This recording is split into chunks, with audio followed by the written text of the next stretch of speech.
switch up. See me gearing up for war, don't get it mixed up. I come in peace, kid. I'm bringing commentary and the new releases. I put them hours in to get prepared now. We play on expert level, don't get scared now. I'ma destroy you when I'm Forza, I can tear down. If you ain't tuned into the channel, keep your head down. Cut the fix up with some Xbox babies, put the switch up. See me gearing up for war, don't get it mixed up. I come in peace, kid. I'm bringing commentary and the new releases. I put them hours in to get prepared now. We play on expert level, don't get scared now. I'ma destroy you when I'm Forza, I can tear down. If you ain't tuned into the channel, keep your head down.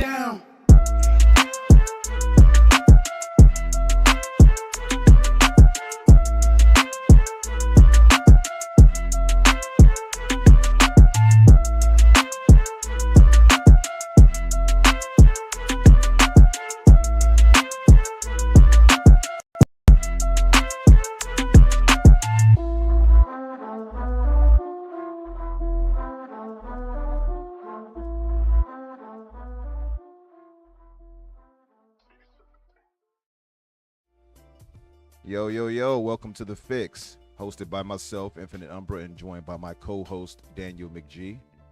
How's it going? Everybody, if you can hear us pretty well, make sure you let us know. If you can't do the same, you know we've had some audio issues on my end with OBS.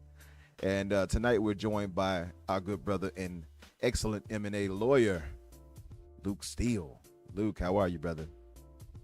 Oh, thank you for the review. Yeah, that's nice. I'll get that put on my profile. That's your end of your performance review. So yeah, tell that to your boss. Let them know. Excellent. No, very well. Thank you. Thank you for having me on. I was supposed to be on last week, but my legal duties, I suppose, impugned on that. So yeah, I was up really like way into the show. I was still working, so that's how late I was working. Last week, but yeah, good to be here this time. Perfect, man. Yeah, anytime we can have you on, it's always a treat, brother. I mean, we enjoyed having you on the last time and getting your expertise, so this is perfectly fine. I'll tell you, we did have a really good discussion last week, though. It was really good. We talked about the FTC in that regard as well, but you know, we just missed out on the expert analysis from yourself. That's all it was. But we'll lightly cover them tonight. And for everybody in the audience, if you are here, thank you for joining us. I guess I'll give a bit of a shout out to some of you guys. Why not? I see my good brother Gray Monad here to mod. Thank you for being here, brother. Of course, I see Talos was one of the first people, actually the first person here. Thanks, Talos, for being here. Talos, we got Palpatine. What's up, Palpatine? It's Timmy Jr. I see you, Jr. And well, I guess we're loading some other people in. Mr. Joe in the Dark, what's up, brother? And I'm guessing I'm sharing it out. If you guys could, for me, also share that out, the links that I posted on my timeline as well. Yeah, some people are KO'd right now, so they won't be able to share it. But anyway, I'm talking about my Australian family here. But yeah, thank you all for being here. If you all haven't done so, please hit the like button. And again, share it out if you can. And we'll be covering, like I said, guys, we won't be long tonight. It'll probably be maybe an hour or so at most. News is pretty light this week, so we don't want to stretch it if we don't have anything specifically to talk about. What's up, Xbox? What is it, Xbox Mike? Xbox Xer Mike. Okay. Hey, I think is this my first time seeing you? I think so. Well, hey, welcome. Xboxer Mike. Okay, I read it. I'm illiterate. I'm sorry. What's up, Dave? So thanks for joining us. Danny, let's transition to the news roundup. What do we have in the news? So I've got a couple of quick non-video game ones to start with. First of all, My Hero Academia spin-off series My Hero Vigilantes is getting its own anime, which is pretty exciting. Wait a minute, they have a spin-off anime for the villains? No, not villains, vigilantes. Ah, vigilantes. Okay. It's a spin-off series. The manga for it's already done. It's an older thing. It's been going on for a long time. It's actually really good. In some ways, I would say it's actually better than the main series. But it's very popular. It's finally getting its own anime. It focuses on like a different cast. So it's this main guy and his like 2 vigilante friends, and then you get a couple of the characters from the main show sort of showing up and getting more backstory. So like Aizawa shows up and he gets a lot of like his backstory with him in Midnight, and it's a really good manga. So hopefully the show is really good. It is a lot less action focused and more like personality focused. So I don't know if they're gonna use the same person to animate it. Yeah, I wonder. The main series is by Bones, who does a really good job, but usually does more action things. Right. And there's definitely action in this, but I wouldn't say it's like the biggest part of the show. My Hero Vigilantes. So, yep. I gotta look into that. You know, it's the other show I still have to watch too. What was that one where the guy can't die and he's shipped off to that island to find that? Oh, Hell's Paradise. Hell's Paradise. That's another one. Yeah, Hell's Paradise also very good. Yeah. I think its last episode just came out for this season. Perfect. I haven't watched it yet. Perfect. But how many episodes was it this season? 12, 11, something like that. Okay, perfect. Yeah, perfect for me to binge then, man. You know, I had recently watched through all of Demon Slayer like a week ago, by the way. Oh yeah, I just finished Swordsmith Village arc like a couple weeks ago. Oh, okay, yeah, nice. Yeah, pretty good. I read them all up after. So I watched it, then I was like, okay, I need to see the rest of this. So I just read everything after that and saw it. Without spoilers, I've been told it doesn't end well. So. Yeah, well, it depends on how you look at it, right? Well, oops. It depends. I don't know. Right now, I'm not super thrilled with Demon Slayer. The most recent arc in the anime, Swordsmith Village, was not. I don't know. It wasn't great. It wasn't terrible or anything, but it felt like kind of a step back from Entertainment District. Yeah. With the exception of the Hashira that were in it, the Mist guy and I forget her name. The 2 that showed up, they just felt like they were so much stronger than the Hashira that we saw before. Because like Tenzin and oh god, what's the fire one's name? Rengoku. Right. They both got like I don't know. They were fighting nerfed a little bit compared. Yeah, well, so Tenzin was fighting a lower ranked demon than either of the 2 from this arc fought, right, and he got a big high end one, right? He did. He fought. I think his name was like I forgot his Akaza, something like that. Yeah. But he's like 2 or 3, so he's like all the way up there. Yeah. But Tenzin was fighting 6, whatever the lowest level of the upper rank guys is, and he won. No, spoilers, I guess. The only thing I didn't like about Tenzin is his hair. Like, why is his hair aerodynamically like that? How is your hair like flattened, but like in the back, standing up like horns almost? This is very weird design. But anyway, irrelevant, I suppose. What I do love about the anime is just how ridiculously great the animation is as far as the attacks. You would think that they're actually doing, missed attacks in Tenzin's case, or water slash and like. Oh no, Tenzin's the sound guy. You're thinking of oh no, that is Tenzin, that's right. I'm thinking of Mushiguro or something. Yeah, the one with the black hair. What's his name? He's the Mist Ashura. It starts with Mu. I know that because it's like one of the titles is the Mu and whatever stands for this, but I don't remember his name. Hold on, let me pull it up. Yeah. But him and the Love Hashira. Mushiro. Yeah. Mushiro has that weird aerodynamic hair in the books, at least. I think they kind of designed it better in the anime. But I see a few other people here. What's up, Panda? What's up, Risk? Wolf, what's up? Yeah. Doovie, my brother, what's up? Lady Foxfire, I see you. Thank you all for joining us. The Mist. He's only 14, by the way. Yeah, he's like a little baby. That's like his whole thing. Yeah. No, but Tenzin I like Tenzin. Tenzin's cool. Yeah. He's the GOAT. I wish he was stronger because you stick his performance next to Muichiro or Mitsuri, who I think is the Love Hashira. You put either of them next to Tenzin and he looks so weak. Like his fight way cooler, way flashier, way better animated. But yeah. He did also almost get bodied a couple of times and they never really seemed like they were having trouble. Right. Yeah. No, he was pretty dope. I like the sound Hashira. He was pretty solid. And it was funny to see all of his wives too. It was like, oh, he got it. Yeah, all right. He's a player. All right. I see you. But Tis the season. yeah, that's pretty funny. No, but yeah, I'm absolutely gonna look into that. Oh, post up? What's up, brother? Thank you for subscribing. You see that? You pop up on the Yeah. screen, everybody. If you haven't subscribed yet, you'll pop up on the screen when you do. It's a little treat for all of us. You know what I mean? But yeah. What else do we have in the news, brother? So the only other piece of not video game news I got here is in the midst of the writer strike and soon the actor strike, Marvel, Lucasfilm, Netflix, Sony, HBO, and the DCU are all set to now skip Comic-Con, meaning Comic-Con may as well not happen this year. So yeah, if anyone was expecting or hoping for a really big Hall H panel or more explanation about James Gunn's DCU, ain't gonna happen this month. No, sir. Not unless they decide to start paying their writers and actors better real soon. Yeah, well, the writer's strike is still going on, right? Yeah, that's why they aren't there, because they're not showing up seemingly primarily because they can't. It's hard to show something off if you can't have the actors there to promote it, Right. and if the writers can't like put together something to show off.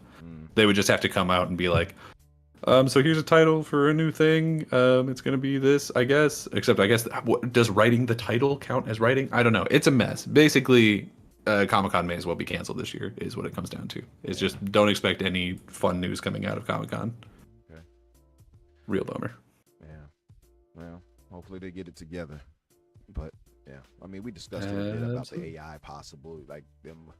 Remember we were talking about them possibly having AI and all. Like, nah, they wouldn't stand. Well, they've been using AI right now for art. They did. I don't know if you've been watching Secret Invasion, which is a pretty good show, I would say. I haven't watched it yet.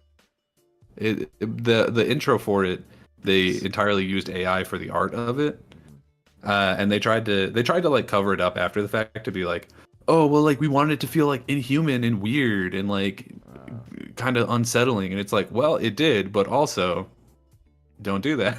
Like it looks bad and is bad. Right. So yeah, it just looks bad. I mean, it looks inhuman in a bad way. You've been watching it too, Luke, the show. Yeah. And I didn't even know, like, the first time I saw the intro, I didn't know that was AI generated art, but instantly I looked at it and I was like, this just doesn't, this is weird. Like, something struck me as strange about it, kind of unnervingly strange. And something wrong about this. How many fingers that guy got? Yeah. Always count the fingers. Yeah. Let me see your hands. Right. But yeah, otherwise, I mean, it's a good show. But the intro is a notable step down from what they usually do. So pay your people, dude. Yeah, I don't know what else to say. Damn, it is what it is. What else do we have in the news, brother? So here's one that we missed from a couple weeks back because we were talking about all the other stuff. But the Embracer Group has announced major restructuring after their $2 billion mystery partnership that may or may not have been with Saudi Arabia fell through. As per John Porter of The Verge, he says, Embracer Group's run of acquisitions may have finally come to an end this week, which was like 3 weeks ago at this point. The Swedish video game and media holding company, which has made countless headlines buying up everything from Lord of the Rings to the studios behind Tomb Raider, Deus Ex, and Borderlands, announced it would be restructuring in an attempt to make itself a leaner, stronger, and more focused, self-sufficient company. An open letter from Group CEO Lars Wingefors says, this restructuring will include shutting down or selling off studios, halting or pausing development on games, and cutbacks to spending more generally. Wingefors also wants the company to focus more on its internal IP and bring in more external funding for big budget games. So basically, they might be selling off studios, they might be closing down studios. They're almost certainly letting a good number of people go. They currently employ roughly 15,000 people. So would expect, unfortunately, probably more than 1,000 of those people to not have jobs in the near future. They have just, I mean, you can go back on my YouTube channel and see a couple different videos of me just being like, I don't know about this, guys, about the Embracer Group. They are currently at 18 publishers, 131 internal studios. Jeez. They own THQ, Deep Silver, Saber Interactive, Aspire, Gearbox, Lord of the Rings, the Dark Horse Comics imprint, and limited run games, as well as So any number of studios you can think that's of. interesting to hear, like about the Dark Horse part, because I thought Yeah. DC owned Dark Horse. No, nah, they own Vertigo. Okay, I remember Vertigo because I used to love Fables and stuff like that, and of course other books. But I thought I could have sworn Dark Horse was a part of DC too, like they owned them. But I guess they They sold might have them done some like crossovers or something, because I think Dark Horse does like a lot of the Ninja Turtles stuff, and Ninja Turtles crosses over with Batman. So there's probably Predator some and level of stuff like like that. collaboration that's happened there at some point. I think because that's what it Dark is. Horse comic books are a lot more collaborative than most media forms. Right. I think that's so what it is actually, and I think you're yeah. right. Dark Horse, I think they did like Predator or Aliens crossovers, like with Batman and stuff like that. That's Yeah. probably why I'm confused. Yep. Yeah, but no, they're owned. I mean, they were only recently bought by Embracer Group. I think it was like 2021, 2022. Like it was recent. But yeah, so I guess when they're saying something like we should focus more on our own IP, like you could take that to be like, well, you have Dark Horse Comics. Could you do? I don't know. Do they own Hellboy? I know they do the Hellboy comics. I don't know if they like own that IP, but like there's some stuff that could come out of there that could be cool. More likely than not, it means a lot of Lord of the Rings stuff. There's a different press release somewhere else where they're talking about we need to, and they use business talk, so they say we need to exploit Lord of the Rings more, and it's like, yeah, you should probably find a more friendly word for that. But yeah, I understand what you mean.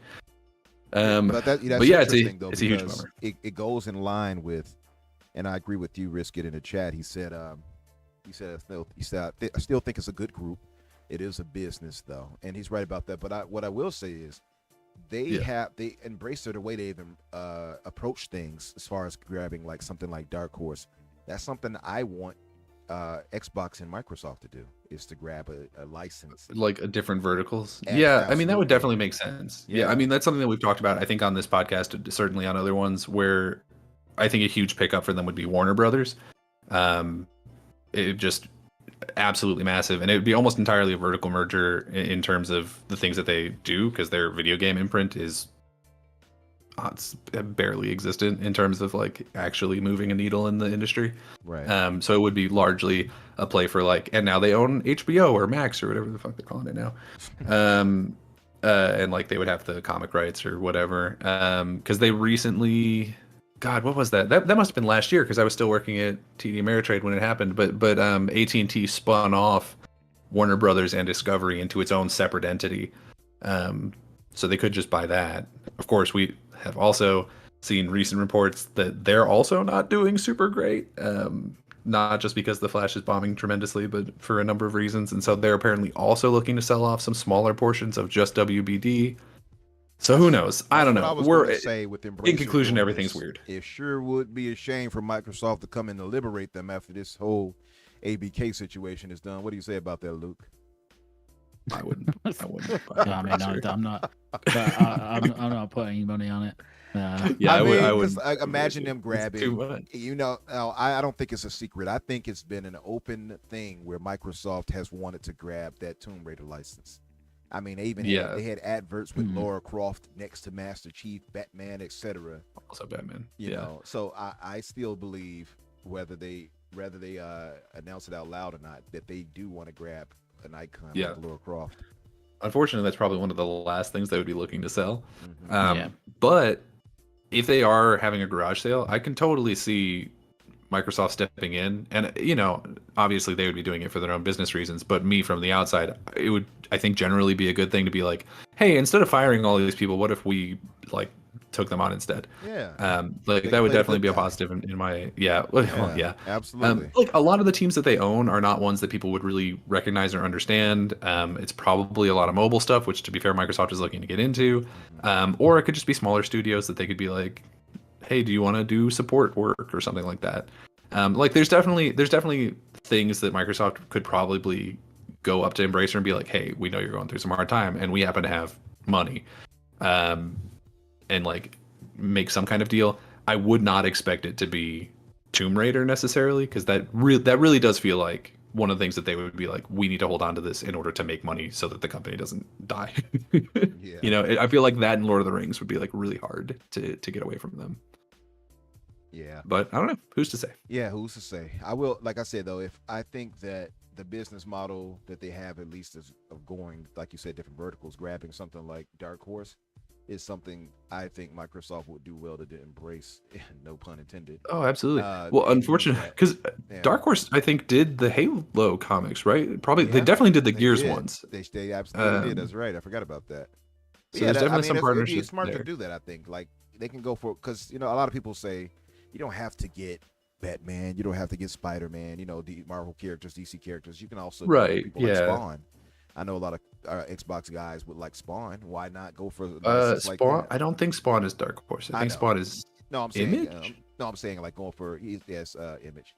But I'm Yeah. saying like go for stuff like that where you can grab characters who aren't as maybe not as popular, but Oh, known at yeah. least, you know what I mean, and it won't cost you an arm and a leg to get them. If I was them, and I don't know, I wouldn't necessarily be like buying these things, but I would be making long-term partnerships where I'd be like, hey, hey, James Gunn, I know that you want to make video games that play into the DC universe. Hey, we happen to have like a ton of people who could help you with that. Or like, hey, Netflix, I know you're trying to get into video games right now, but you don't really have the workforce for it at the moment. Do you want us to help you make like a really cool Stranger Things game or I don't know, is Bridgerton a thing that could make a video game out of? I genuinely don't watch a lot of Netflix, but I'm sure they have stuff people care about. Umbrella Academy? Do they own? Yeah, They don't a lot own of people that. like That's that. No, they got. they, I mean, they made the show, but I don't think they Yeah. own the IP because that's a comic book that was made by that guy who I think was part of My right. Chemical Romance or something. Yeah, it is. I don't know. You're right. Did you, Luke? Have you watched any of that? The Umbrella Academy on Netflix. Only like the first episode. What do you watch, Luke? I'm actually interested. You probably like watch the What- heist shows or something like that, or something. Yeah. I just watch pure legal documentaries all day. I Every only day. watch Anything different I can versions get of my- NCIS. just cases. What? No. I finished. I just recently finished watching Silo on the On first Apple? season It's on Apple on TV, Apple. right? Yeah, I which is don't know what an that is. incredible show. I'd highly recommend that. What is it about for- exactly? Silo. It's based on a series of, well, the first season is based on one book of a series of books, and it's a kind of post-apocalypse dystopian society where the human race lives in a silo underground, essentially, and they are not they are allowed to go to the surface, but if you say that you want to be let out of the silo, the rules are that it's irrevocable, so you're not allowed back in. It's like going beyond the it's- wall. Yes, and bro. it's kind of the mystery is what has happened, why these rules are in place. For example, like nobody can possess what are called relics, which are effectively just items Cell from the phones. past. Oh, So I was not as wrong as I thought I was going to be. So Well, I see it's it has a pretty good cast that I'm looking at it. Rebecca Yeah, Ferguson, Rebecca Ferguson, Rashida yeah, Jones, Tim Robbins. Common is in it as well, who's quite good. Common from Suicide Squad. All common, yeah. David Ayelowo. Also, the guy Ian Glenn from Game of Thrones. Like I said, From funny yeah, enough. yep. Oh, I Trevor didn't know you had Mormont. that actually. Isn't that Respect. something?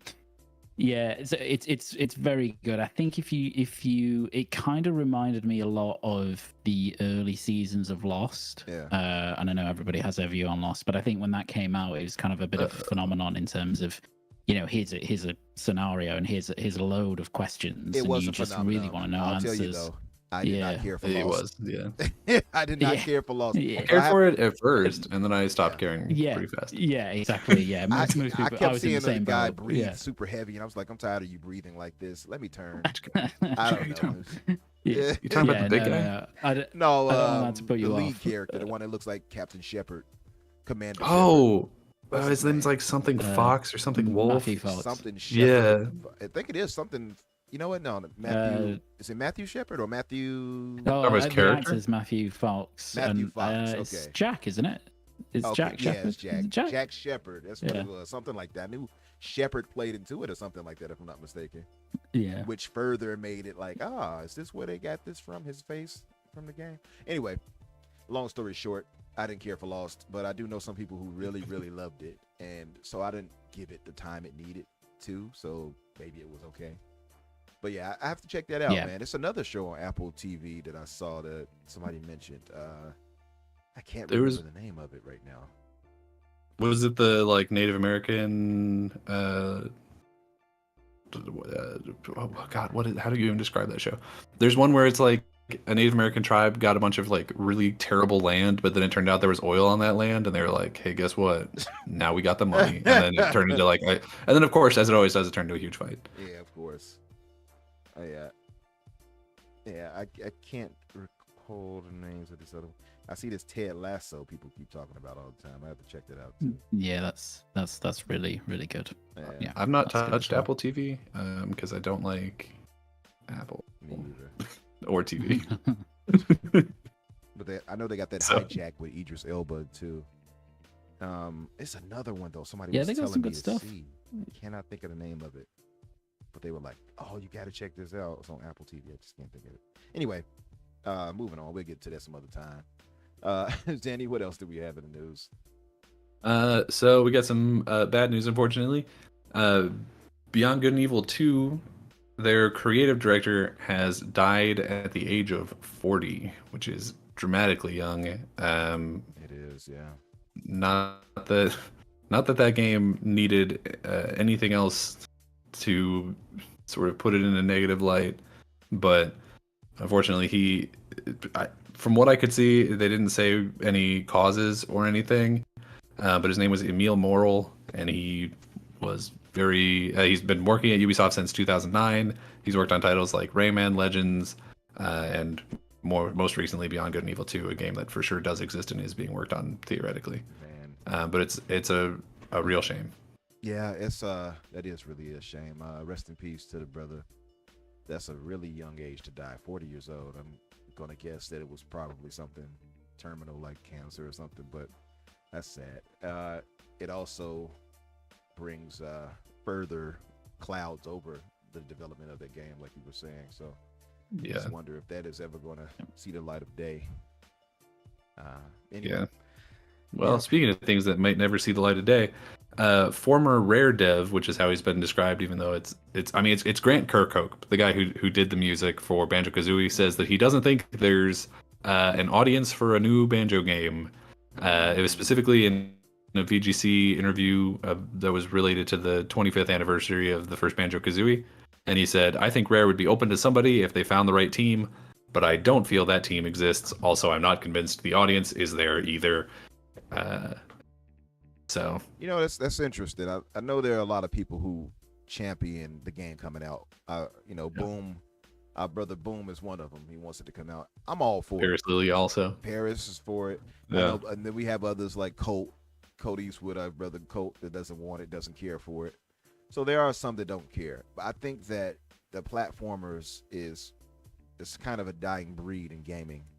And I think they need to. go away. It's not that they're necessarily dying; it's that they need to evolve. Like you can't, like if they made a new Banjo, it couldn't just be Banjo. Like it couldn't just be a collectathon, which would have people who are really deep into the Banjo, I don't know, lore or whatever the hell. Mm-hmm. Like those people might not love it. But if they brought back Banjo and they made it more akin to like a Mario Odyssey or a Psychonauts 2 or like something like that, where it had more teeth to it, I think it absolutely could find an audience, but Yeah. it needs to evolve. Like there's no room for a boilerplate collectathon. Like it needs to be more. I agree with that. The IP I I'll think is also useful for sure. I'll also say, like, I think in the realm of gaming, indie games typically lead the pack when it comes to platformers now.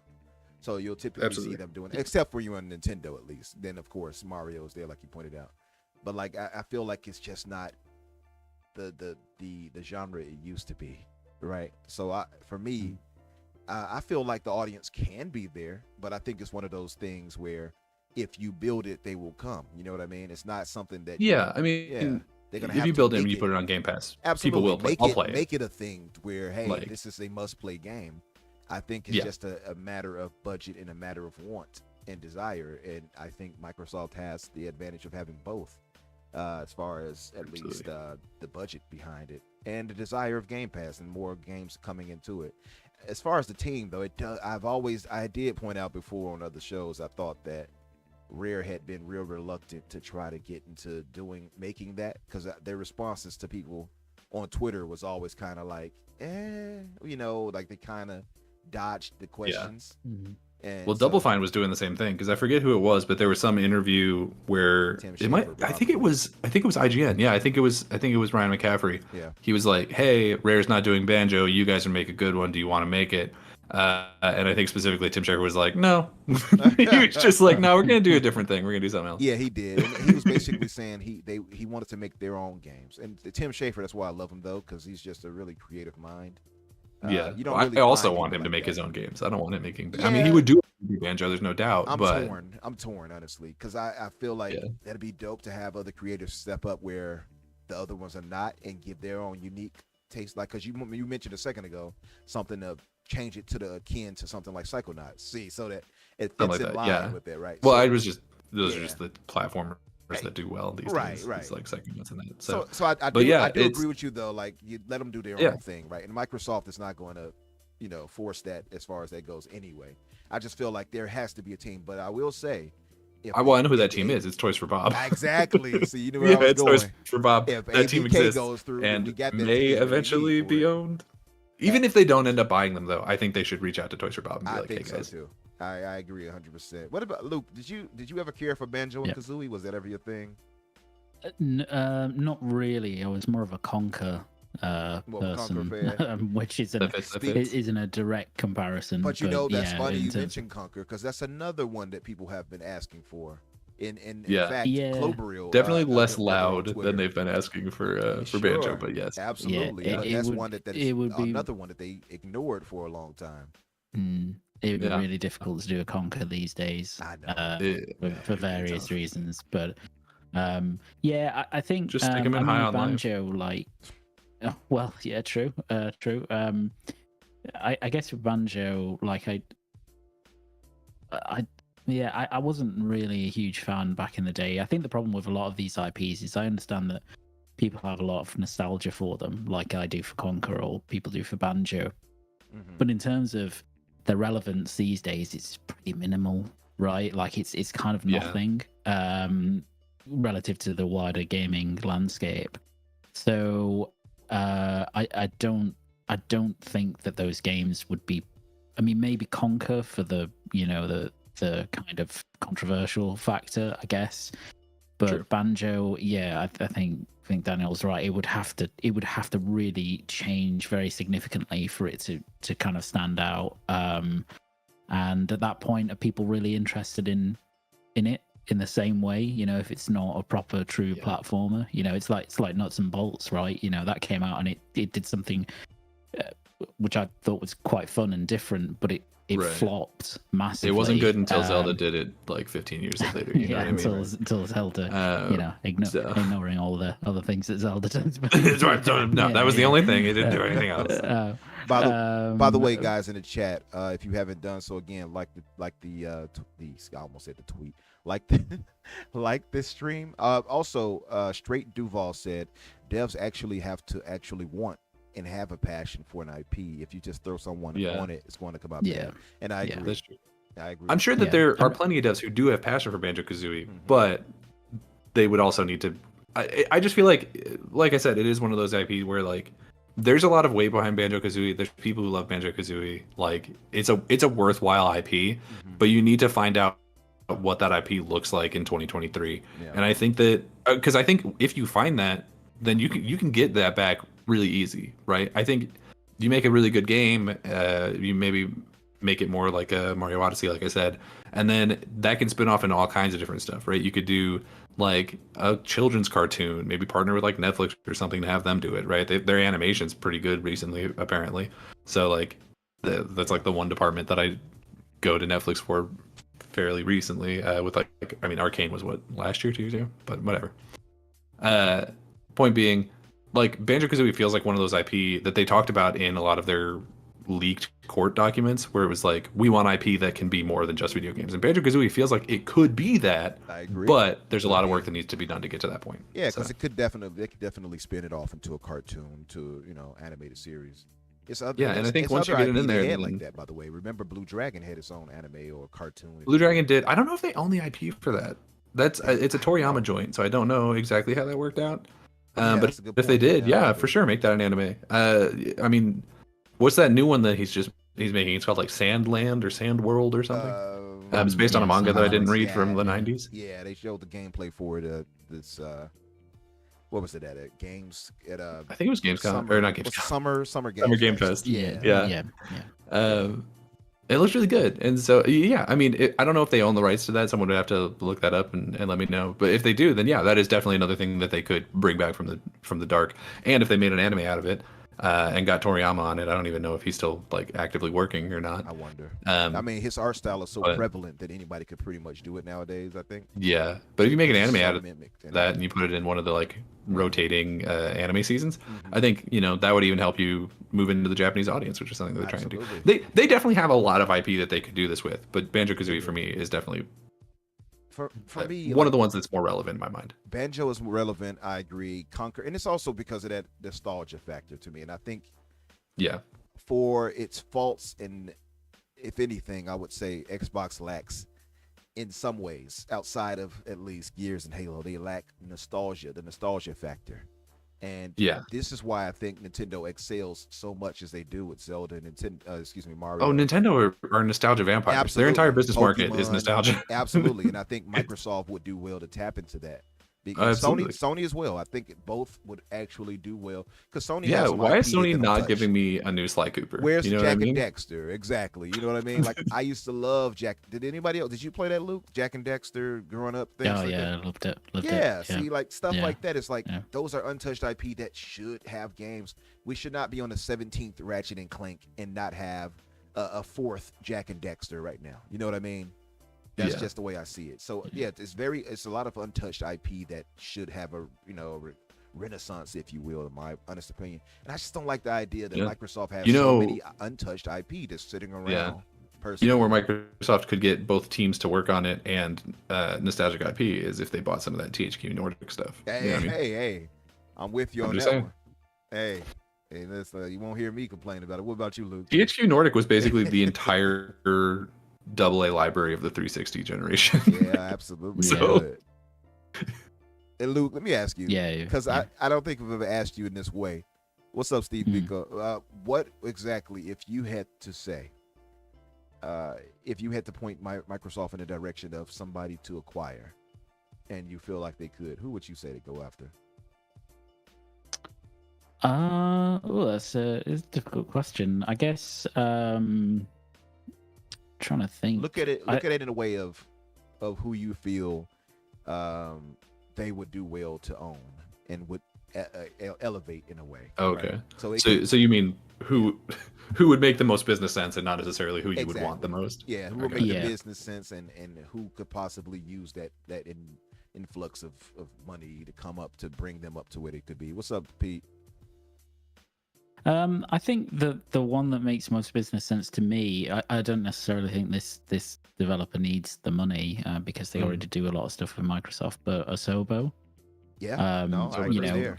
like just a really super talented studio, do flight sim and also do Yeah. Plague's Tale. Yeah, Such a broad like reach of things that they're good at. You know what I mean? Yeah, incredible technology base as well. You know that the engine that they use is astonishing. And all the way that they apply themselves to that engine.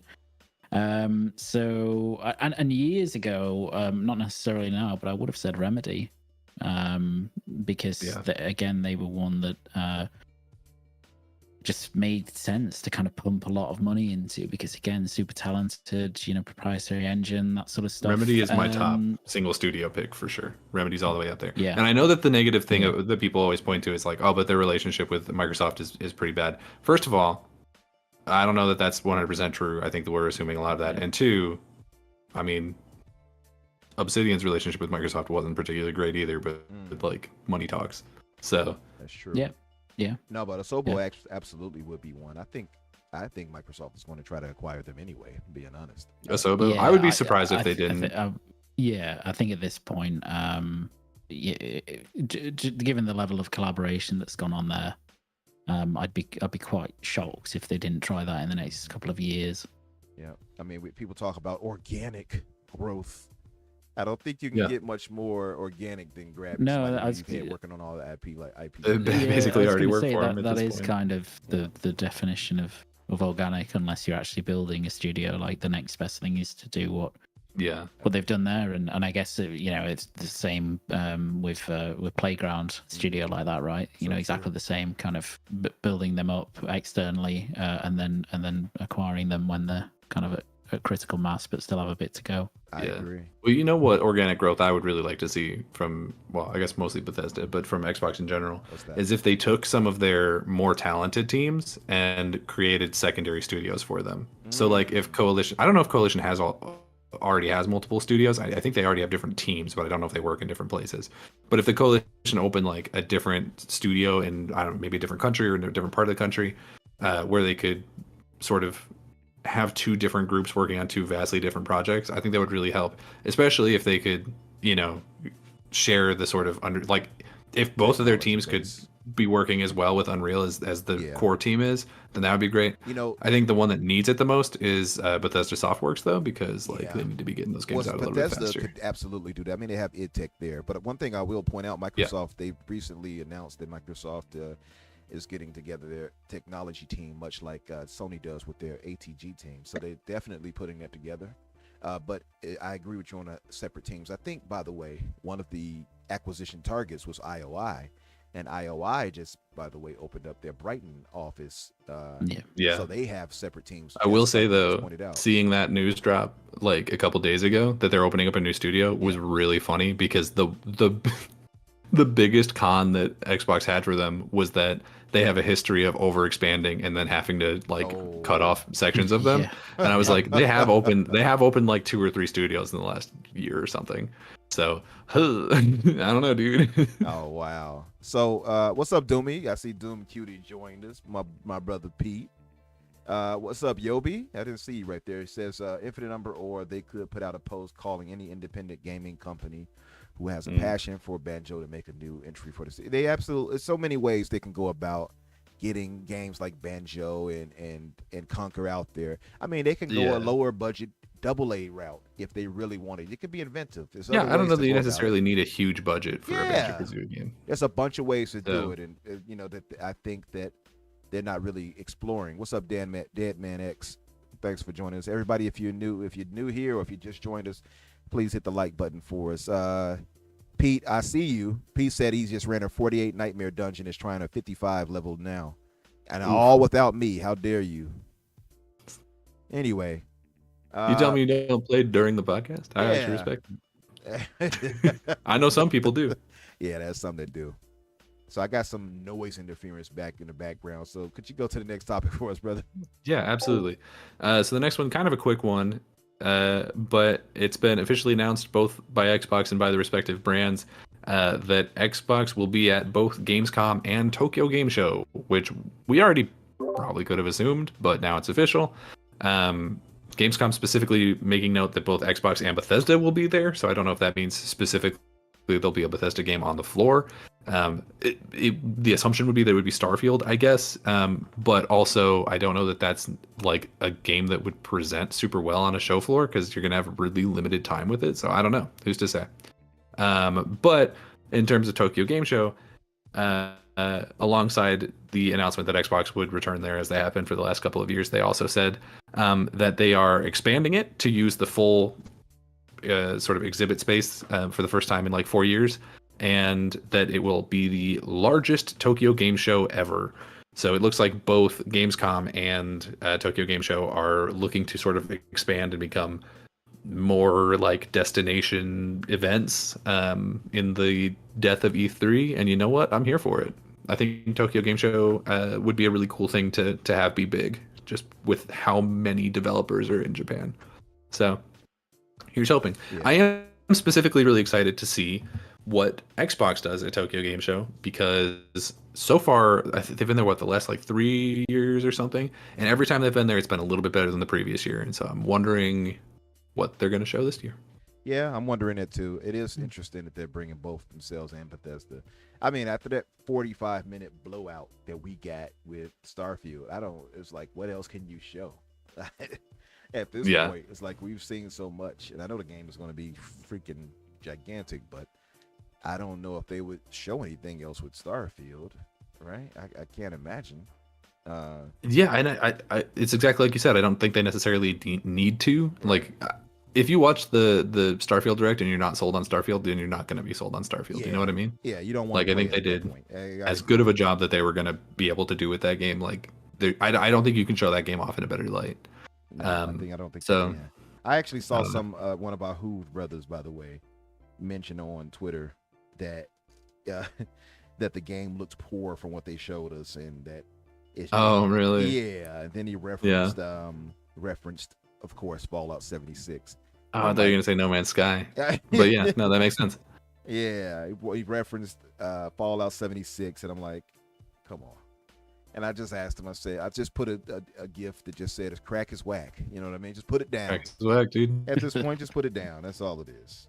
Yeah. But, Yeah. The only negative that I saw that had, I don't know, the only negative I saw from somebody who I actually watched was, I forget who it was, but they were saying that they wish that there were like longer chunks of gameplay because they were afraid that because it was broken up a lot with like cutting back to Todd and all this stuff, that they were afraid that meant the performance was bad. And I was like, yeah, I don't think that that's true, but I understand why you would be worried about it, I guess.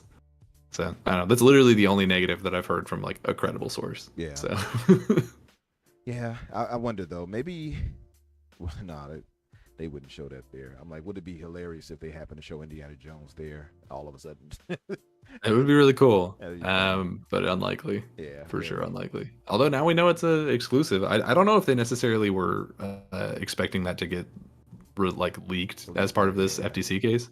But it kind of worked out for them, you know. Yeah, I mean, I don't think anyone's like upset about it. Yeah, to be both that and Project Dragon both like announced as exclusives for Xbox as part of this is like they accidentally or assumedly accidentally sort of turned this into sort of a marketing beat for them, and like, well, way to go, dude. Exclusive world premiere. Yeah. FTC hearing. What else do we have? Microsoft thinks that Sony is going to launch a PS5 Slim this year, as per, I think, also some court documentation.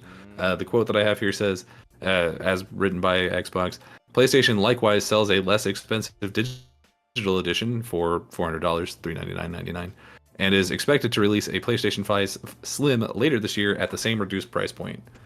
Which, to me, is like, okay, well, I don't know necessarily that's going to happen anymore, because I think they just announced their what was it?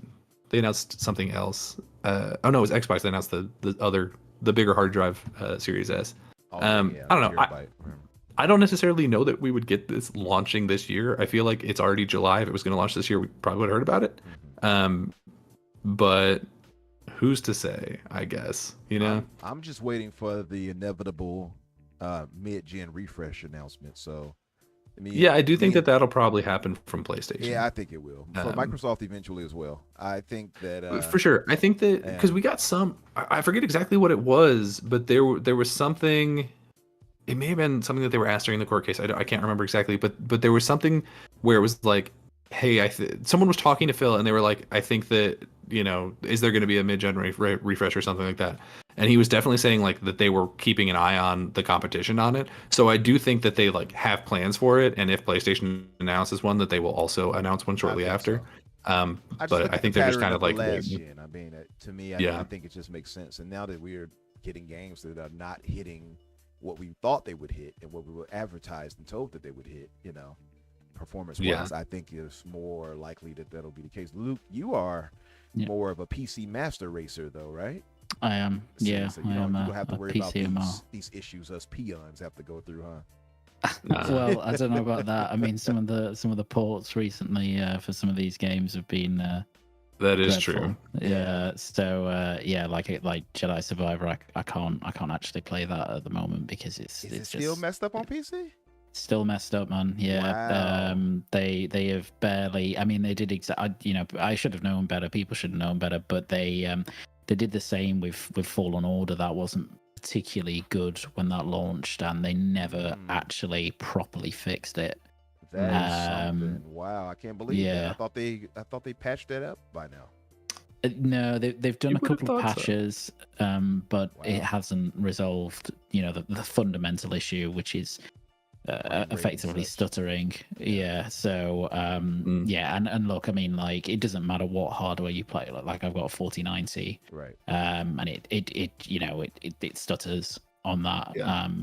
Even if it's running at above 60, it's still stuttering because it's just something fundamentally wrong. That is crazy. With Reminds me of it, the Crisis conversation where, because everyone used to be like, yeah, but can your computer or can your PC run Crisis? And that was never like because Crisis is like super demanding, a really good looking game. I mean, it was pretty good looking for the time. But the reason that was such a problem was not because the game looked good. It was because the game was optimized Poorly like optimized, dog water, yeah. and it would melt your machine.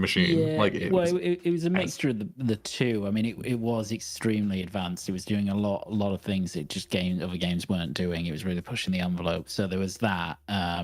But also it wasn't the most well optimized game in the world at the time. So it really did push hardware. But the problem with Survivor is that in all other respects, it's not a poorly optimized game, but there is just this horrible stuttering, frame pacing issue, some of which is inherent to the way that Unreal Engine 4 compiles shaders. I won't go into it too much, but that needs to be fixed, and they've not shown a willingness to fix it. But there's been other games like Callisto Protocol was one launched in a fairly similar state. That is a bit better now. Yeah. But sometimes they just, I mean, some of these developers just, and publishers just cut their losses and go, well, that's as much as we're fixing. So I feel they'll like figure it out on PC. They'll play around with the settings. Yeah, I feel like they'll figure it out at least with this because it is EA backing them, and it's the Star Wars license. I don't think they can allow it to. Yeah, but Like they didn't that, right? for Fallen Order.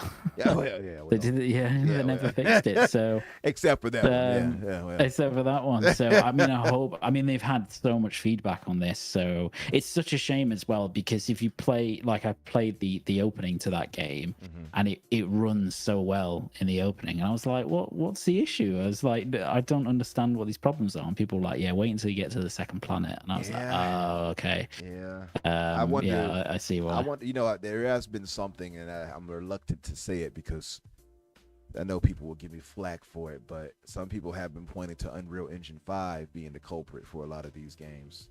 What do you think? Would you look at that? Kay Sante just popped up in the chat. What's up? Right. I can see him popping up soon. But There he is. Any second now. yeah, somebody's gonna jump in there making fun of Unreal. But yeah, I've heard that Unreal could be the culprit or something like that. Do you think that has any validity?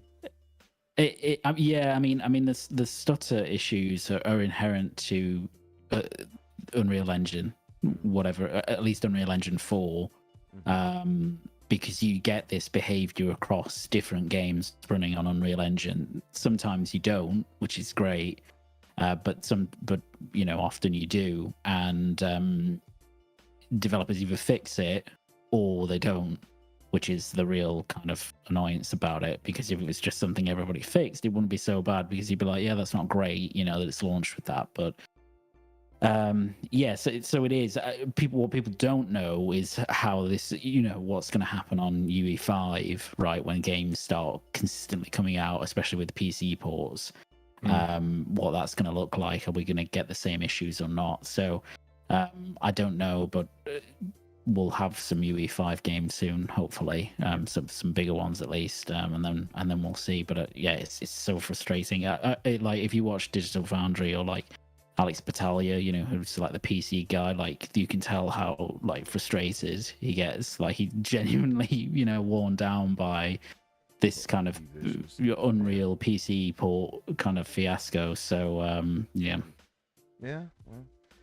Well, I don't want to scapegoat my beloved Unreal Engine, but it seems to be an issue that's constantly happening, especially the stuttering thing, like you said, with Unreal Engine 4 and 5. So yeah, it's something though, because there are some who excel at it so well that you don't see those types of issues, like Coalition. Well, and Epic themselves. I've never yeah. had any performance problems with like Fortnite or anything. So it's crazy. I mean, Yeah, maybe Gears it's a 5 on proficiency PC is issue. Maybe incredible. that could be the case. Oh, you're saying you're like, oh, it ain't Unreal's problem. That's a user error. Yes. User It's error. these ain't- damn lazy devs that we talk about. No, I'm joking. I couldn't be the answer. I know, no fault of Unreal Engine. What's up, Splin? But yeah, that's unfortunate about Star Wars. I could have sworn it was fixed by now. That's jacked, and I've beaten it already. You haven't even you just put it down, right? Me? Yeah. Luke. Yeah, you Oh. didn't even get a chance to finish it. Yeah, I've had to put it down. I've tried going back a couple of times, but I just can't do it. So you got to avoid spoilers now, then. I know. Yeah, well, I got spoiled on one thing, but not super major. I Okay. don't think. But it's spoilers. it's, The Emperor comes back and then Rey kills him. I think think that's the most recent thing to happen in the timeline. I might be wrong. So yeah, but it's. I mean, luckily there's been a lot of really other good games out at the same time. True. So the impact is lessened. But I was really looking forward to it, and I really loved the first hour a of that great game. It's like I can't believe it's having that many issues, but I did say though, like personally, it is my current game of the year, but I already know that's going to be erased as soon as I touch Starfield. But the tech issues absolutely hold that game back. For me, I gave it an 8 because of the tech issues, but they patched it well enough on console that it worked pretty well. So I moved it up to a 9 just because the game is so damn good.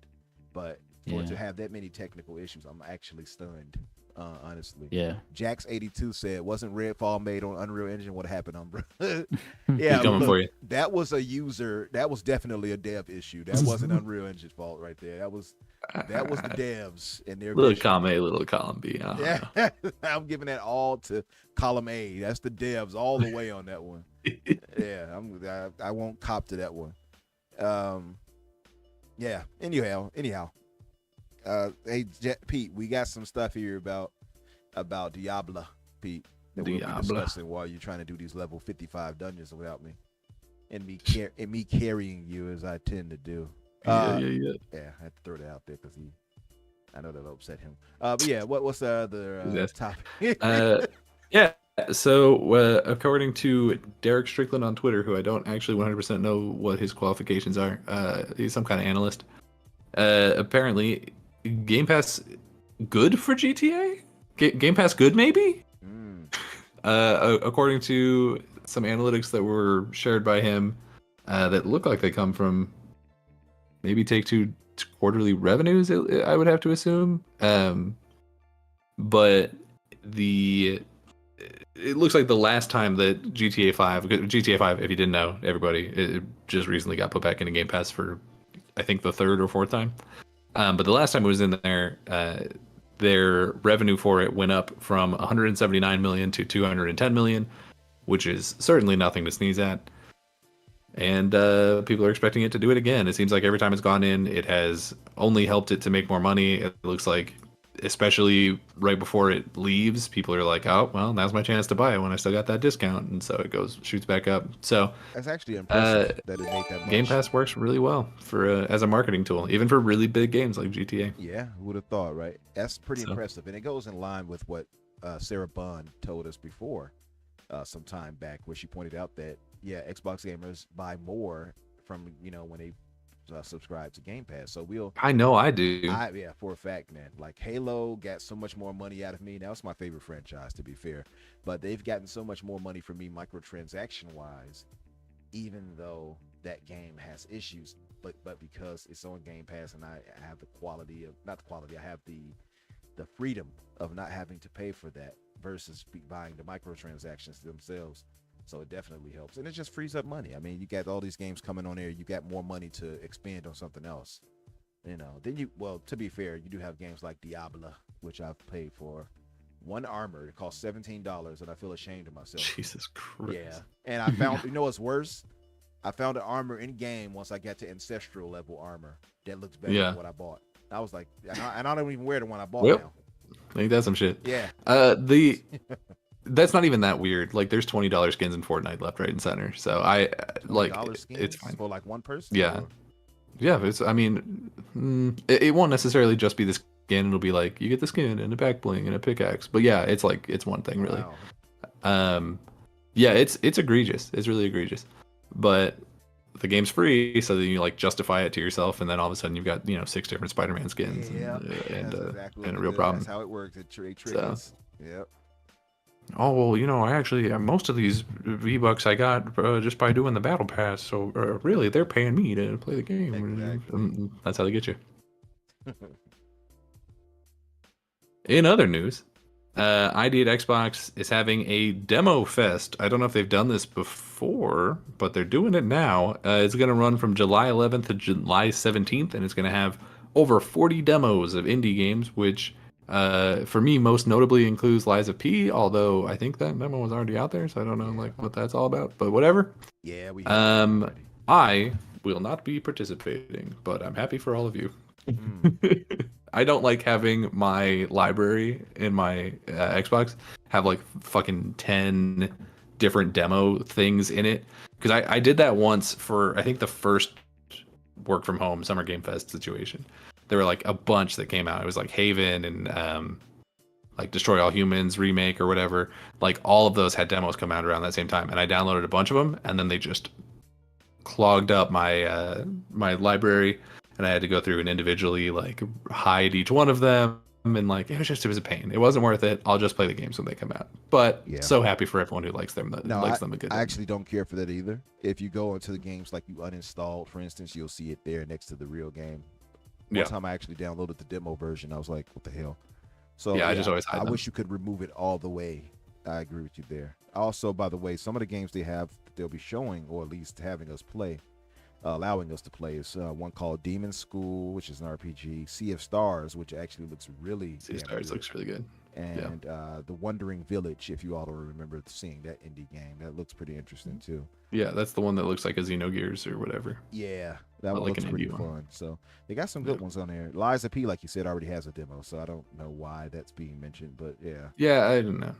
I also don't know if that's ID at Xbox. Like, I guess it is, but that feels like it's a bigger game than ID at Xbox usually does. I don't know. Yeah, looks good. But they are go for it. So I guess it fits in. True. Yeah, that's cool. And did we have some news here about Game Pass?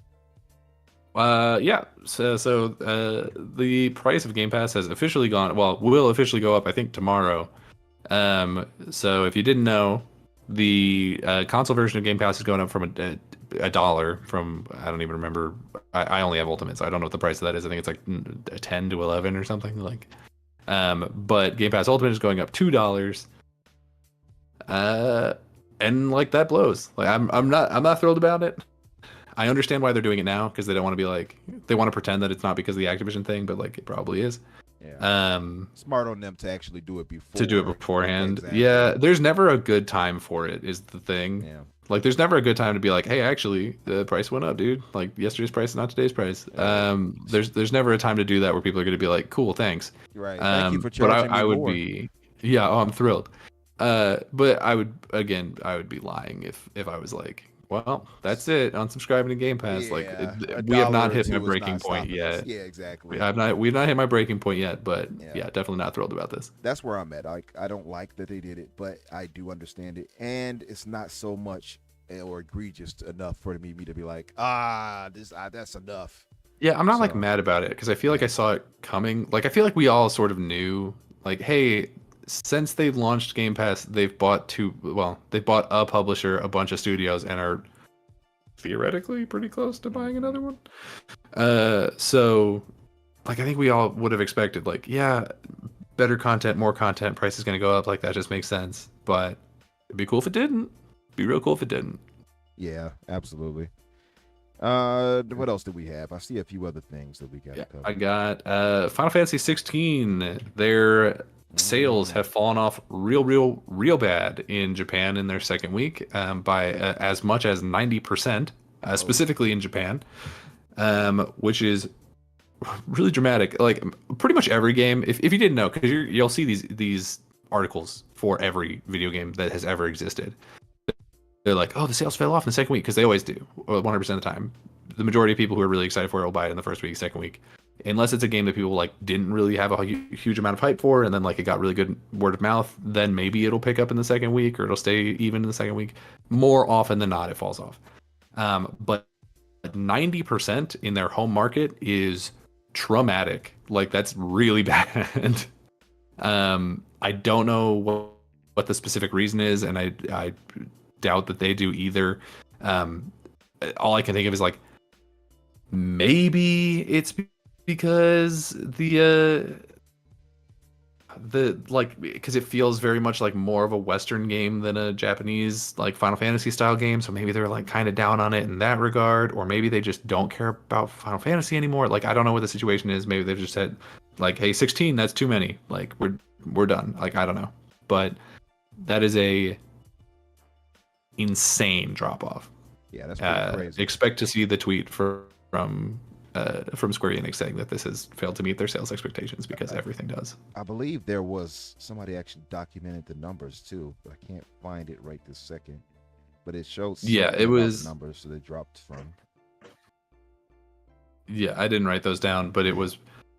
Yeah, I forgot. I saw it somewhere, dramatic. but it was a drop from like from 6 digits to the 5 digits.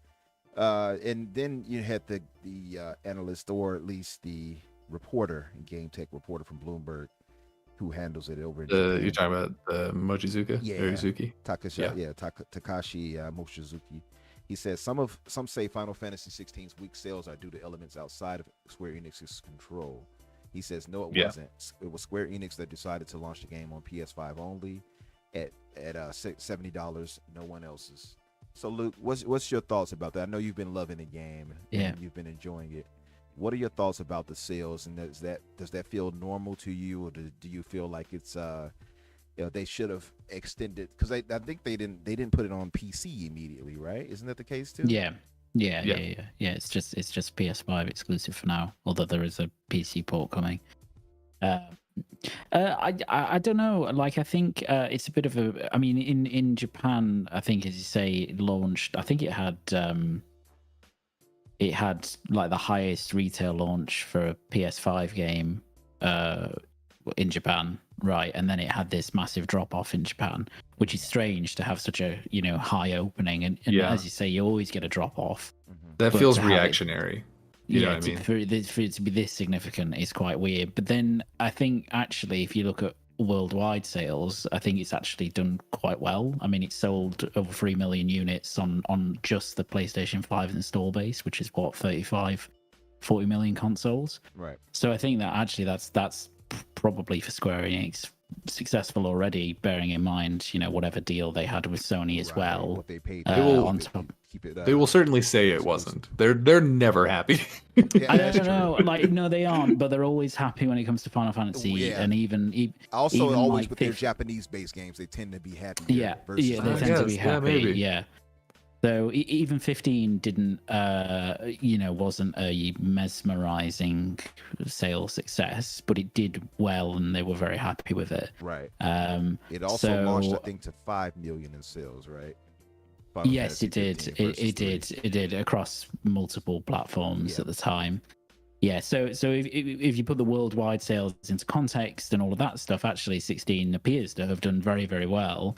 It's just that these Japan sales are just quite bonkers in terms of the drop off, and nobody can really explain why that is. I do think there is something in it in that this is and evidenced directly by the correlation of worldwide sales and then the Japanese sales. It's a more Western focused game. The RPG elements are lighter to some extent, and it takes inspiration really from Game of Thrones, which is a huge Western series. So I think maybe that has put some people off, but I've heard too, of course, and you can see it because of the director involved, but the Devil May Cry-ification, if you will, of the combat versus the actual turn-based classic style of Final Fantasy. I do think saying it's Devil May Cry like is going a little bit too far. It's definitely not that involved. It's like Kingdom Hearts easier. Maybe. I see. Yeah. You actually mentioned it before, I believe, didn't you? It's very, and to be fair, I'd only played the beginning of it. I'm sure it gets more complicated once you have like your full power set or whatever. Because I only played the first 6-7 hours or something. But yeah, it's not bad. Like, there's nothing about the game that like specifically puts me off, but there's also nothing that like really excites me about it. Like the combat feels very, I don't know, it's somewhere between like Kingdom Hearts and like, I don't know, like a Musou game. Like when you don't have all your powers, it really does a lot of the time feel like you're just wailing on these guys for like minutes on end, just waiting for their health bar to go down. So And I'm with sure once you have buttons- your powers, that gets better. But God, I've at the seen beginning, some it's gameplay, and not. it does seem like it takes a second for the energy to tick off until you start activating powers and such. Like I've seen, so yeah. And he was Yeah, I because saw when him I was fighting playing, one guy, all I and had he was chopping him up, and it wasn't doing much to anything to the thing. yeah, because when you start, all you have, I mean, in the demo, I think you get more, but when you start, all you have is the like your Phoenix powers, which I'm sure are not your like most damaging stuff. But yeah, it definitely takes a hot minute to chop through some of these guys, and it's the combat is just like not fun enough to make that feel good. Well, Luke, you had told us in the green room you had already played a good 80%, I believe you said, of the main story, right? Yeah. So what to you, how does the combat feel to you after a while? Is it kind of just a one button mash fest to you? Yeah, I have to or- assume it gets better. Yeah, or does it get more elaborate Yeah. for you? It does get more elaborate. Yeah. So I'm coming up to about 40 hours into it. So it does get more elaborate in terms of the icon powers, which is what Dan, you were saying about The you Phoenix start thing. off with a Phoenix, and then you have powers from those. You have a skill tree around that where you can unlock extra powers within that, right? And then you can select those because you get like 2 powers for each icon. And then where I am, you've got like 6 icons worth of those, and you can equip 3 at a time. So you kind of cycle in between these, and they all have a different kind of notion about them, right? So some are more up close and personal powers, some more for using at a distance, or AOE or stuff like that. So it does get more complicated or complex in terms of its combat. The one thing, I think the one negative I do have about the combat, and I'm still really enjoying the combat, and I'll say another reason why in a minute, but is that there is only one weapon in the game, right? So that it's makes Clive's sense. sword, or like you you- can upgrade the sword and you get different kind of Variations of it. looks to the sword. But I don't know if you can sword. tell me this without like a big spoiler or whatever. Yeah. Do you ever play as like different characters? Because they sort of hint that you might earlier on. Because like right at the beginning, you play as Joshua for like a couple seconds. So it's like a bit. it's like this is possible. Like, so do you play as other people at any point? No, you don't. You just play as Clive. Yeah. Okay. You just play as Clive. From The the review I only saw from Skill Up, he pointed out that it's just a specific hero action Yeah. adventure game. You don't get to use other characters or anything. Well, because they introduced this character called Jill, who is in some ways Theon Greyjoy, and in other ways she's the like anime girl, like childhood friend sort of angle. Like it's that. And the way that they set her up, I really did think that I was going to play as her at some point, but I guess not. They were like psych. yeah. Yeah. Yeah, you have party members, but they are not controllable apart from Torgal, who's the dog, the wolf. Right. And you can issue commands to him, but everybody else is just a party member that does their own thing. They're actually not useless, which is nice, because sometimes you get party members and it just feels like you're doing everything, and that's a thing that annoys me about games when they do that. So they do actually help. It's a fine line to toe between it when it comes to Yeah. PCs. Absolutely. Especially Yeah, like yeah, the ones you gotta completely agree. drag around with you and stuff like that. Yep. Yeah, I think this gets that element right, which was important if it wasn't going to let you play as them. Yeah. But it would have been like, I can see why they went in that direction, and I'm, like I said, I really love the game. And another thing about the combat is that you do have these icon battles, right, which fundamentally then change how you're playing the game. I saw you said that. That looks pretty good. I have. So I only played the first one of those again, which was, I mean, if you played the demo or saw the trailer, you've already seen it, but it's the Phoenix Ifrit one. Yeah. And that one was very much just a rail shooter. Do they get more interesting than that? Oh, yes. Okay, Yeah, cool. All right. Because that that one was like kind of a letdown. Yeah, that one is, well, to put it in perspective, that one's the weakest of the game by a long way. That one's more kind of, as you say, it's just a rail shooter because you're playing as a Phoenix, so he doesn't really melee, right? But I played 2 boss fights the other day that I can legitimately say are 2 of the best boss fights I've ever had in any game, and I would put them up there with something like God of War 3, right? It's interesting if anybody's you say played that. that. I actually saw a good brother of ours on Twitter, and a hooved brother at that, named Nib. Good brother though. He tries to, claim he's neutral, but he's not. But all love to him regardless. He said exactly what you said, word for word, that it was the fight was one of the best he's had in any game. That boss fight. Yeah. So I think I know what you're talking about. You'll have to tell me. Once we're not live, you'll have to tell me what boss fights those are. Yeah. We'll do. Yeah. So they are like they're the type of bit in the game where, like if you played through and you really disliked everything else about the game, they're like the thing that you would remember thinking, oh man, that was really good. That's good. So like they're awesome, and they just they kind of blew my mind actually, and it's a shame because I have such like great screenshots of them, but I'm not going to share them because I'm not a dick. Can't put them on socials yet. You can post it and then put like spoiler tags for it so it won't show it. I could, That's true. But everyone always just clicks on that anyway, and then they're like, "Can you post this?" Like I put it on spoiler, you dingus. Right. Yeah. So you made my finger press it. But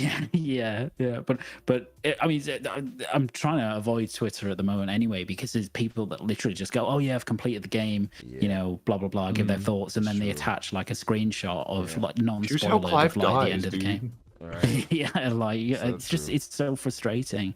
We had that issue with Hogwarts where people were trying to spoil it or not. They were spoiled. That one I feel like would be a hard one to spoil though, because the ending of it is just like, in my opinion, the ending of Hogwarts is pretty disappointing. Like I wouldn't necessarily care. Like the journey is so much better than where you end up. Was better. I didn't find the ending disappointing. I just thought it was kind of just like I did, and I can tell you why without spoilers. It's because none of my friends were there. You know what I mean? Oh. Like I spent the whole game like building up these relationships with all these friends and stuff, and then it's like, where are they? What's going on? Some of them were sitting down at the tables. To be fair, just to say. Oh well, I mean specifically for the fight. Oh, okay. I get what you're saying. Yeah. Yeah. Well, like where y'all at? Like why am I the one out here got to do all this? It was past curfew. They couldn't come out. That's all it was. I guess so. They were restricted. No, but let's transition, guys, to the FTC talk because, like I said, I didn't want to keep us too long. We're already actually an hour and 22 minutes in.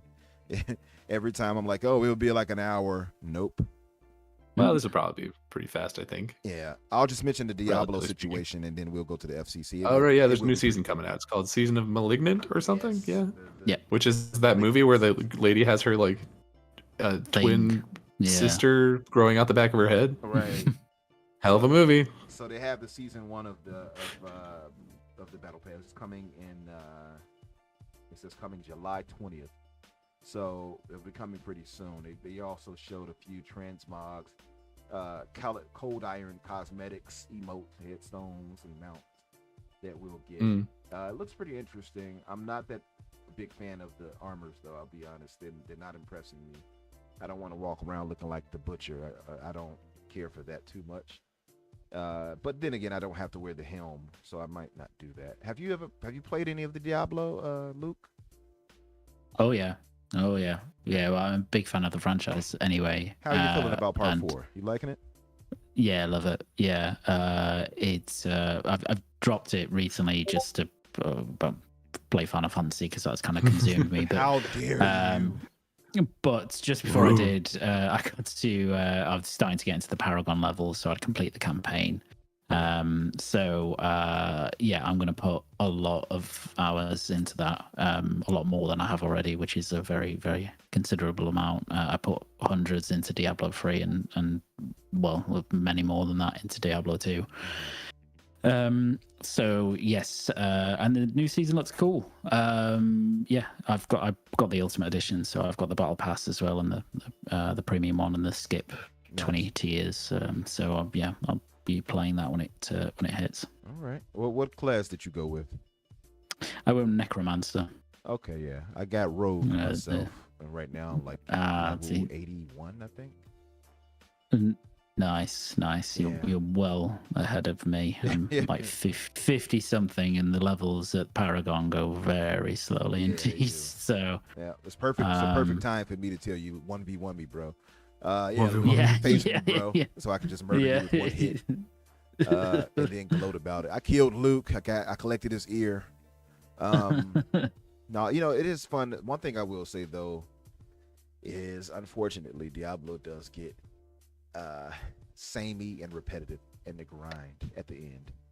Yeah. And I had the same feeling with the Diablo 3 that you see on the screen now. It's just after a while, it just, I don't know, man. It just gets so repetitive and kind of stale after a minute. That's the only negative, because it's just a game where you're gonna have to keep just grinding. It's not, and games like that I think lack real substance. So they have to, for me, like, that's why I can't get into online only shooters and things like that.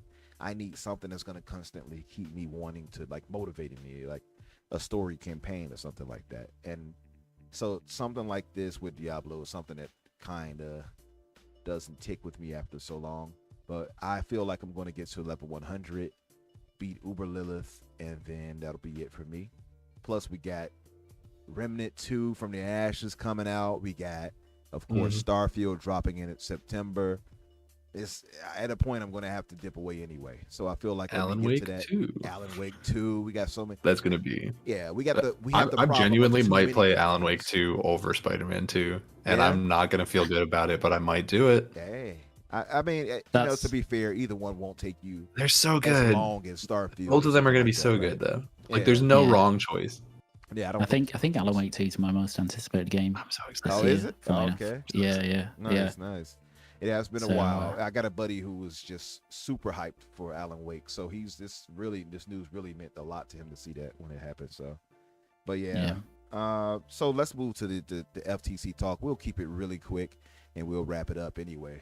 I know the advert will be a little misleading, because it's not going to be. It's a main topic, but it's not something we're going to dwell on, because I think a lot of the times we've covered all these types of questions. Really, I mean, it's been talking about it for well over a year now. So my thing, Lucas, and what I titled the episode here is, are we done yet? So, Luke, in your opinion, you've seen what's been going on.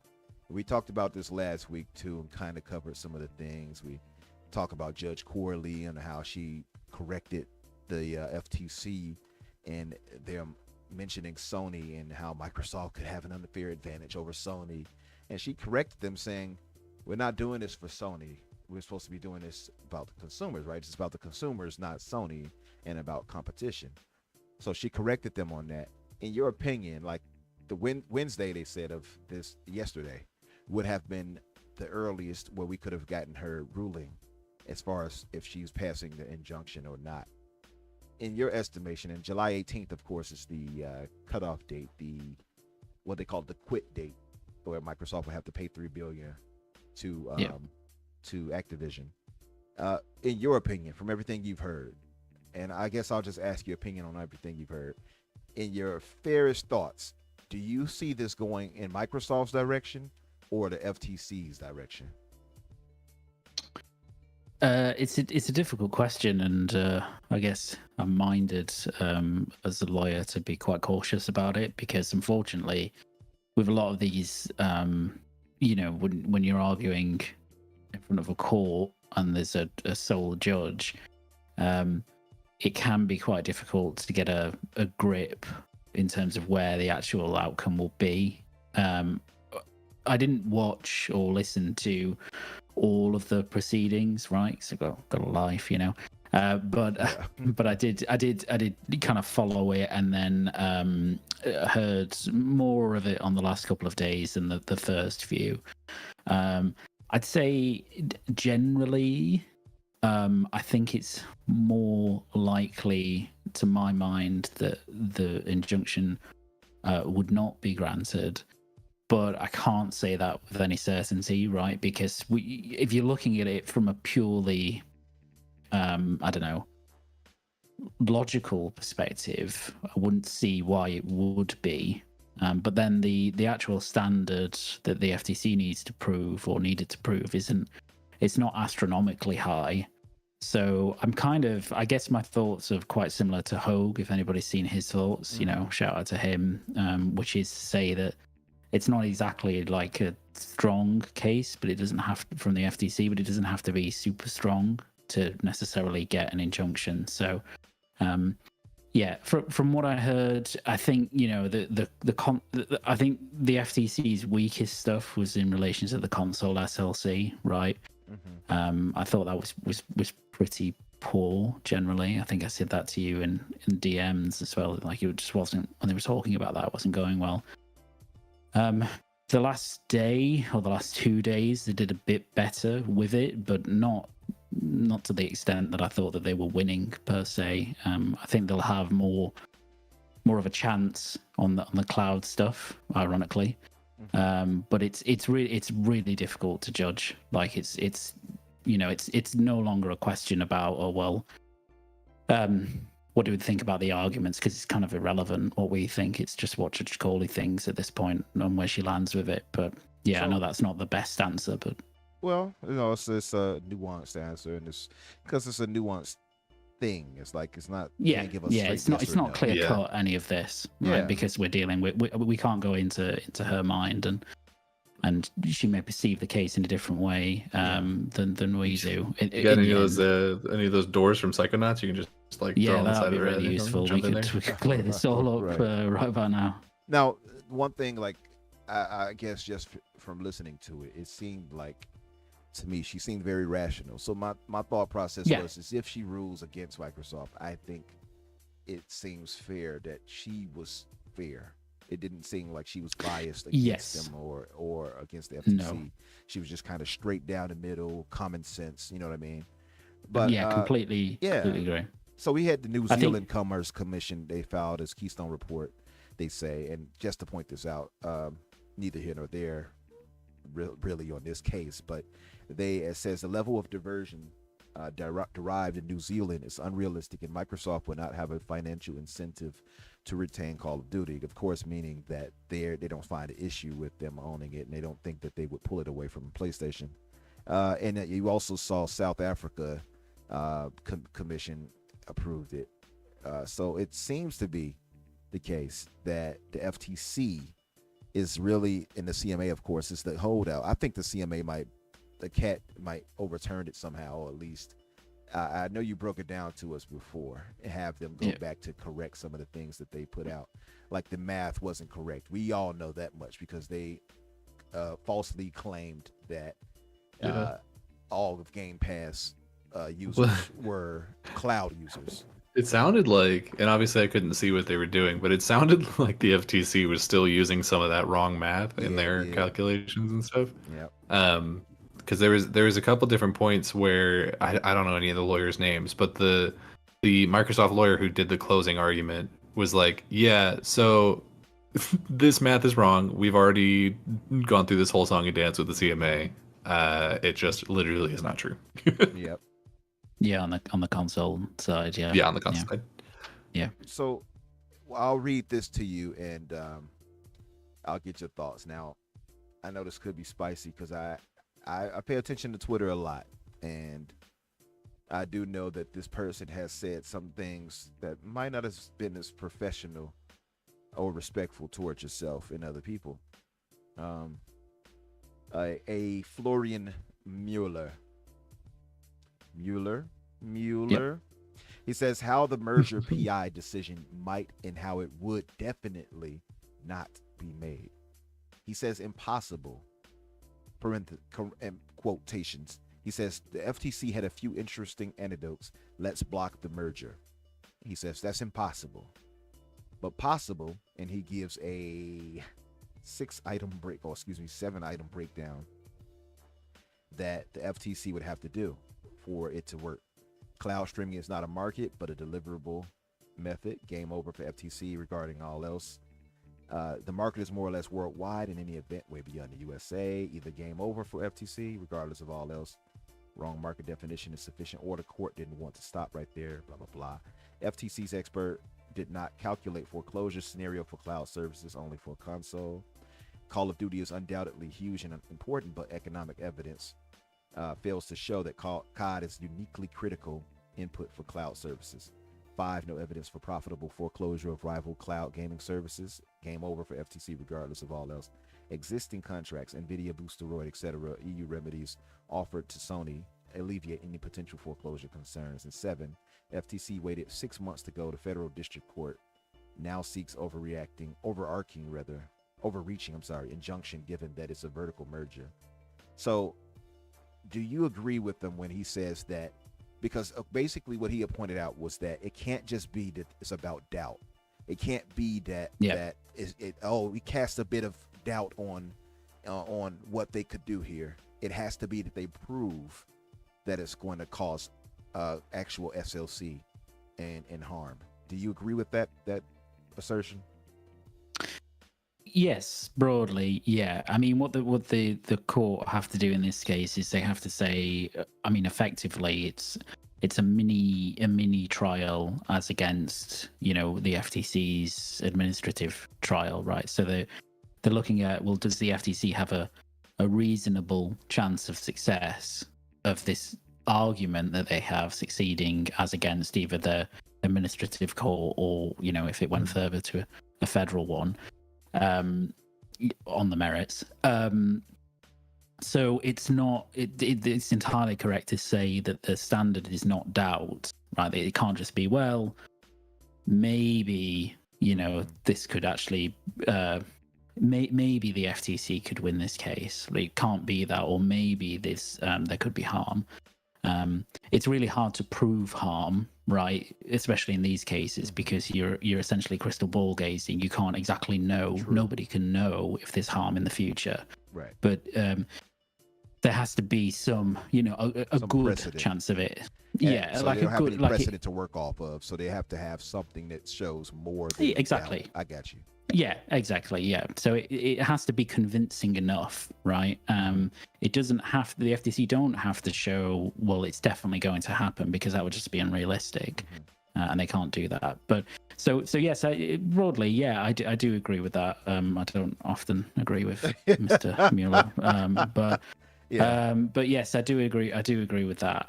Okay. So and there are certainly parts of their argument that could potentially trip them in terms of the natural follow-on from that, right? Where it leads to in terms of what the judge actually thinks.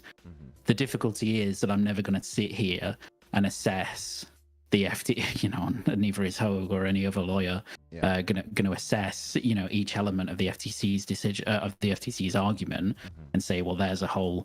There are holes in this, right? And it's not a wholly convincing one, but you could to put kind of a stake in it and say, well, yeah, there's no chance that in of itself is unrealistic, because you just don't know.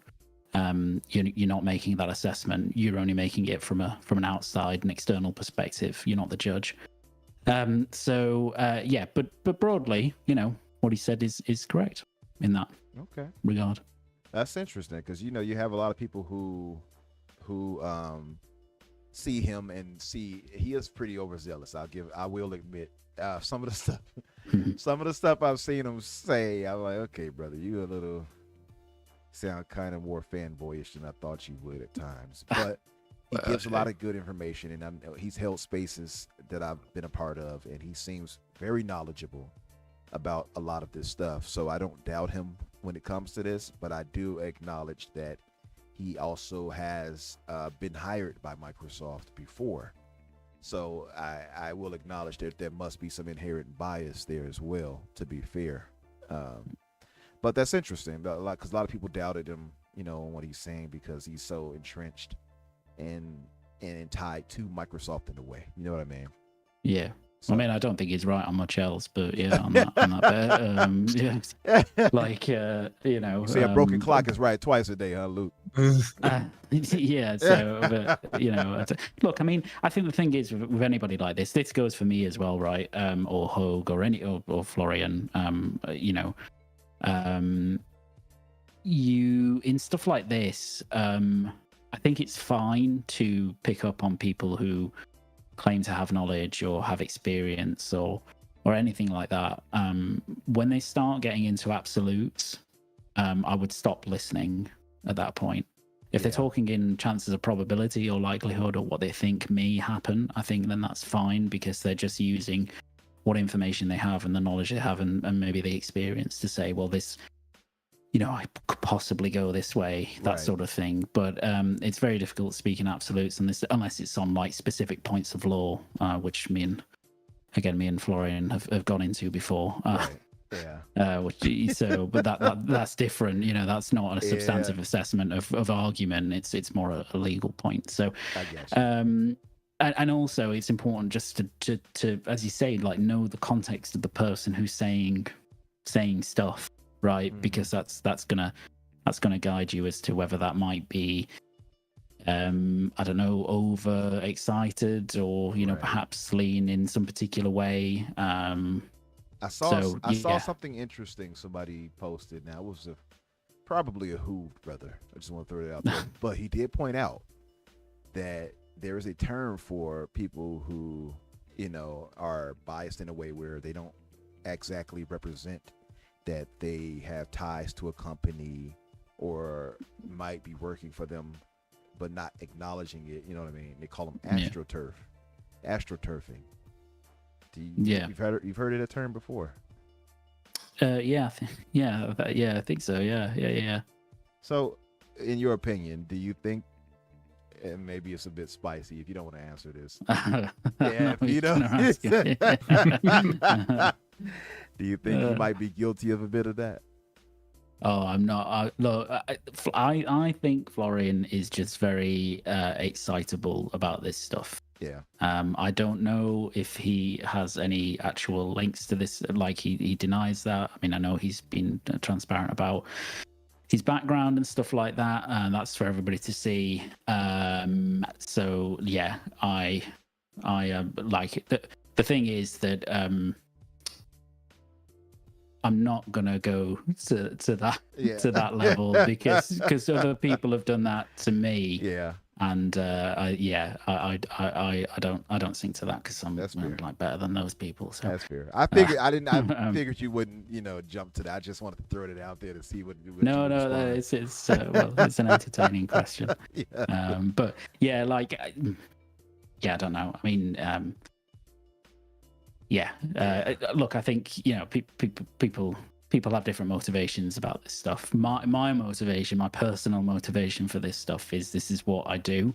So it's interesting enough for me to want to contribute to it. I don't have any like angle. Obviously, I'm not working for any of the companies. I'm not trying to persuade people that it should go. Particularly, that's why I never really comment about, you know, which way I think they should go or anything like that. I just like to inform people, particularly about the UK legal stuff, right? Because that's what I know. So that's my angle. But other people have different angles. And speaking of the UK legal stuff, is it true that lawyers and judges over there still wear the wigs? Barristers do. Yes. Hell in formal proceedings. Yeah. Why do they do that? It's just to keep up with tradition. They got the white wig on. It's purely traditional. Yep. Can they decide not to wear it if they want to? Or they have to? No. Oh, they have to. I think it's dress code. They still have to. You will get rid of it. Where's your wig, sir? You have to wear robes as well. Post haste. Yeah, you have to wear robes as well. In fact, in the jurisdiction I practice in, you unless you are a qualified advocate, so a locally qualified one, if you go into a court in front of a judge, you're not actually allowed to speak unless you're wearing a wig. Spoken to. It's like, I thought you said okay. I thought you were gonna say unless you're wearing the wig, and it's like the unless speaking you- rock yeah, or something. Yeah, like, it's yeah. I'm like sorry. the Do you have the pillow. wig You've on? got to pass a pillow. Yeah. No, you're not actually allowed to address the court unless you're spoken to.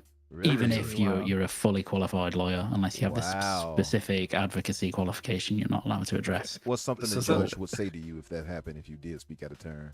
Would they hold you in contempt? Possibly. They'd probably just ask you to stop, and if you kept up, they'd ask you to leave, and if you didn't do that, they'd probably find you in contempt. Oh, wow. So let me ask you a follow-up question because I was not expecting this one to go this way.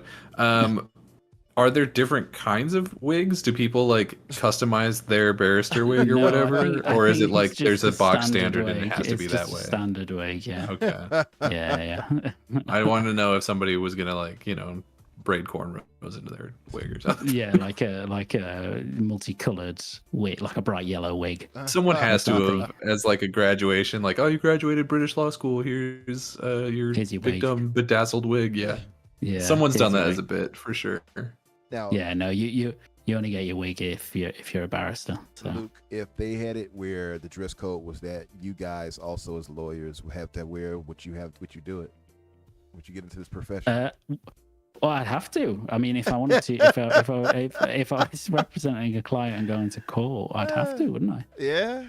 I wouldn't have the choice unless I, patently refused because of a fear of wigs. If they have you, Okay, if there's I've ever a looked up case where it's pictures. forced on you guys, I need you to take a picture of yourself with the wig. Yeah, I'll get you a nice All wig right. picture. I've looked up pictures, and there's definitely like some people who have been like, if I'm gonna wear the wig, I'm gonna make it look good, and they're like, they've got the wig cap on, and they're making it look like this is a hair choice. And there are other ones who have just plopped it on top of their existing hair like a piece of paper. So Like, Alakazam asked a good question. He said, "Do you have to bring your own wig, or do they lend you one?" Yeah, do you- That I don't know. are there like That I cubbies don't for the know. barristers that they leave their wigs? They got mannequin heads back there with the wig on it. Here's yours. Thank you. They are really expensive, by the way. Are They're they? really expensive. Yeah, Uh, they can be like the judges' wigs because they're a bit more elaborate. I think they can be like £2,000, £2,500 Christmas. for a fancy wool wig. wow. Okay. Wait. Gray Monad said it's the same in Australia. So they do that Yeah, in do they? Australia too? Yeah, that wouldn't surprise me. Australia that Australians were- Commonwealth country, which That's true. Which- They are. Yeah. I feel like Which, Australians yeah. must not love the crown, though, being as how they were effectively banished. Right to the island. Yeah. That's something. Yeah. They have kangaroos designed on theirs though. Like. Yeah, but do the kangaroos wear wigs? I think not. Hmm. So Get on Maybe that, they Gray. should. Gray, get a wig on a kangaroo and show me. No, but so listen, we want to wrap it up here because I think these questions are exhausted, honestly, at this point with the whole FTC situation. Until we get more news, I suppose. We had some really good stuff that even last week we talked on, and I don't want to rehash it because I just don't think it'll be worthwhile to the audience. You know what I mean? And I think all of us are kind of exhausted hearing it too. Being honest, just doing the podcasting thing we've done for so long now. yeah. Yeah. I think we need the judgment to come out because that's when the really fun stuff happens either way. Exactly. You know, in terms of what happens next if it's denied or well, I think we know what happens if it's granted. So Yeah. But, If it's denied though, that's pretty much game over, right? Like there's It feels Microsoft is like it. likely not fighting it if that's the case, if they're granted. well, didn't Bobby specifically say that if the Yeah, they injunction won't. is, he was like, we won't go forward with it. So it might be out of Yeah, Could have Microsoft's been a hand at that bluff. point. Could have been a bluff though to be like, It- we'll yeah. just leave it and move away. Maybe they'll to get the judge on their side. I wonder. Maybe. Yeah. well, he was under oath, so I think Yeah, he that's was telling true. the truth. That is true. But yeah, it's yeah. I mean, if it's granted, then yeah, that's the end of the deal, basically. Yeah. If it's not, then we're going to proceed on. It will be really interesting to see what happens after that. You had Abacab. He says, did anyone talk about Xbox content creators getting paid by Microsoft? Yeah, I got mine last week, Abacab, man. I Got me a new Yeah, I house. saw your mansion. Yeah, you it's, saw it? Really nice. Nice, yeah, right? yeah. Yeah, you know, I came must up not be with- making enough content. I didn't even send me enough to get a McChicken. You got a McMansion. Well, what it was is they sent me both yours and mine. So I got Oh, yeah, I got a Lambo. okay. I got a Lambo with your check, unfortunately. I'll hook you back up. that's cool. Yeah, Yeah. I'll just go tape my bumper back onto my 2011 Yeah, thing. there Yeah, you real go. fast. No, it's fine. I didn't need that money. That's I'll fine. let you You're right. drive it on the weekends. How about that? You know. Oh, we're gonna have joint custody of. Yeah, joint of- custody of the Lambo. Okay, sure. Yeah, let's go for it. Now you got this Huh? guy out there, Luke. I don't know if you saw him, but he is basically, and I don't know why people, you've seen him, right? Yeah, I don't know why the people guy, jump to yeah. such extremes. And he was like, "Oh, Xbox guys are AI and all." Like, come on, man, stop it. Paid and all of that, and then you had a lot of the Hoof brothers who were they paid to do this and that. It's like, why? Why do you assume that? Yeah, Eric Yeah, it's Reed, weird. you like the Bugatti. The Bugatti is okay. I think the Lambo is just beautiful. I think the Lambo. Yeah, I'll ask this of you guys, and we'll close. If you had to get a sports car, what would be the top sports car for you to get? Does it have to specifically be a sports car? Because I don't think I would want a sports car. Yeah, let's keep it sports cars, or exotics. How about that? We'll keep it to exotics. Bugatti. Let me just Google most expensive sports car real Yeah, fast. because Bugatti is it have a sports variant, but a Bugatti because it's fast as hell, but it's also an exotic. So let's say exotics. You can give me something like a luxurious, that look exotic.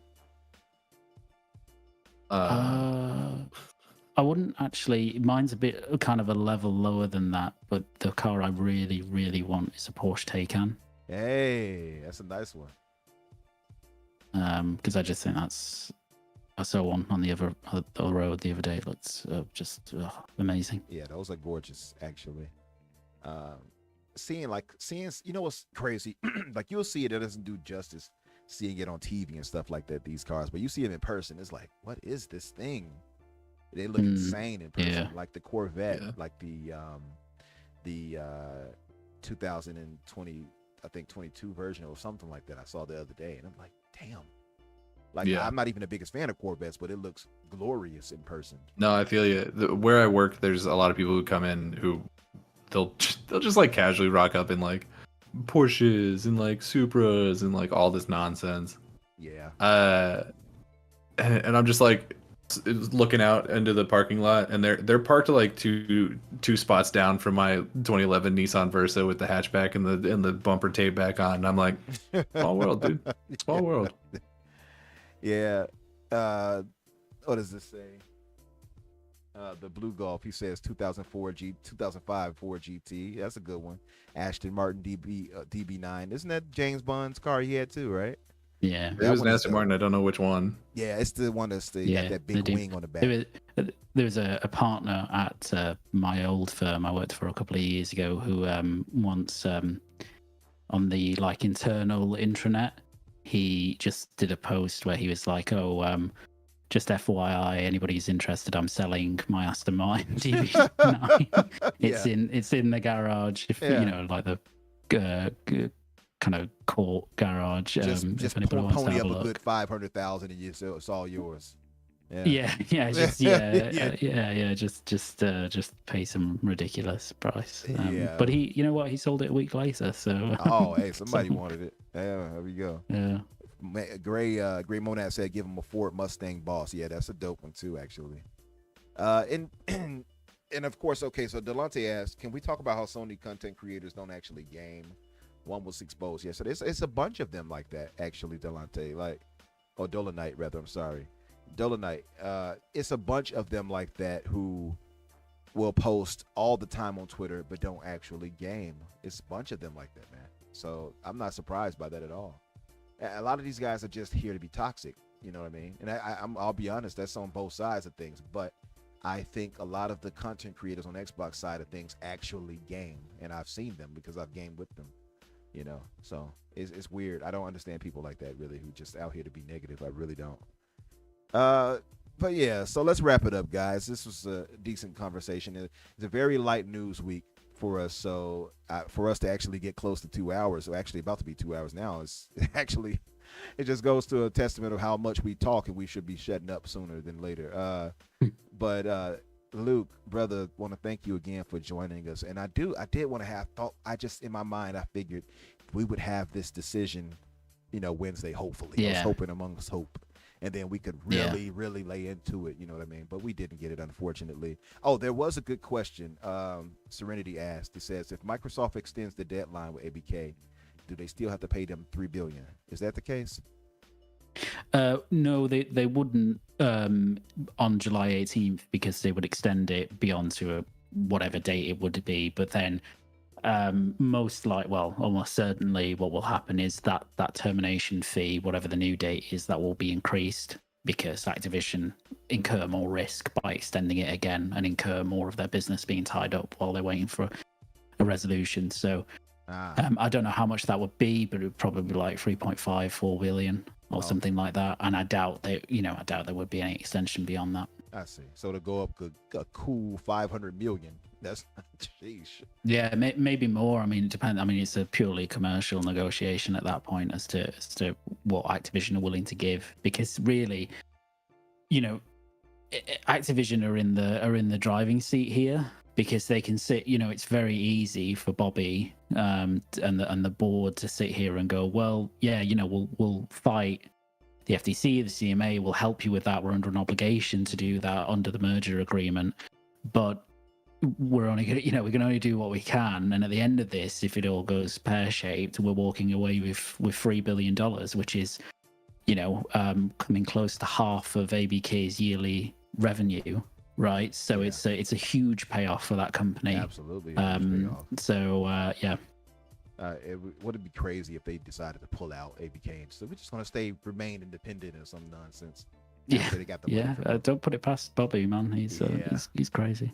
We played this all along, but Bobby does feel like the type who would do something just wildly inadvisable out of spite.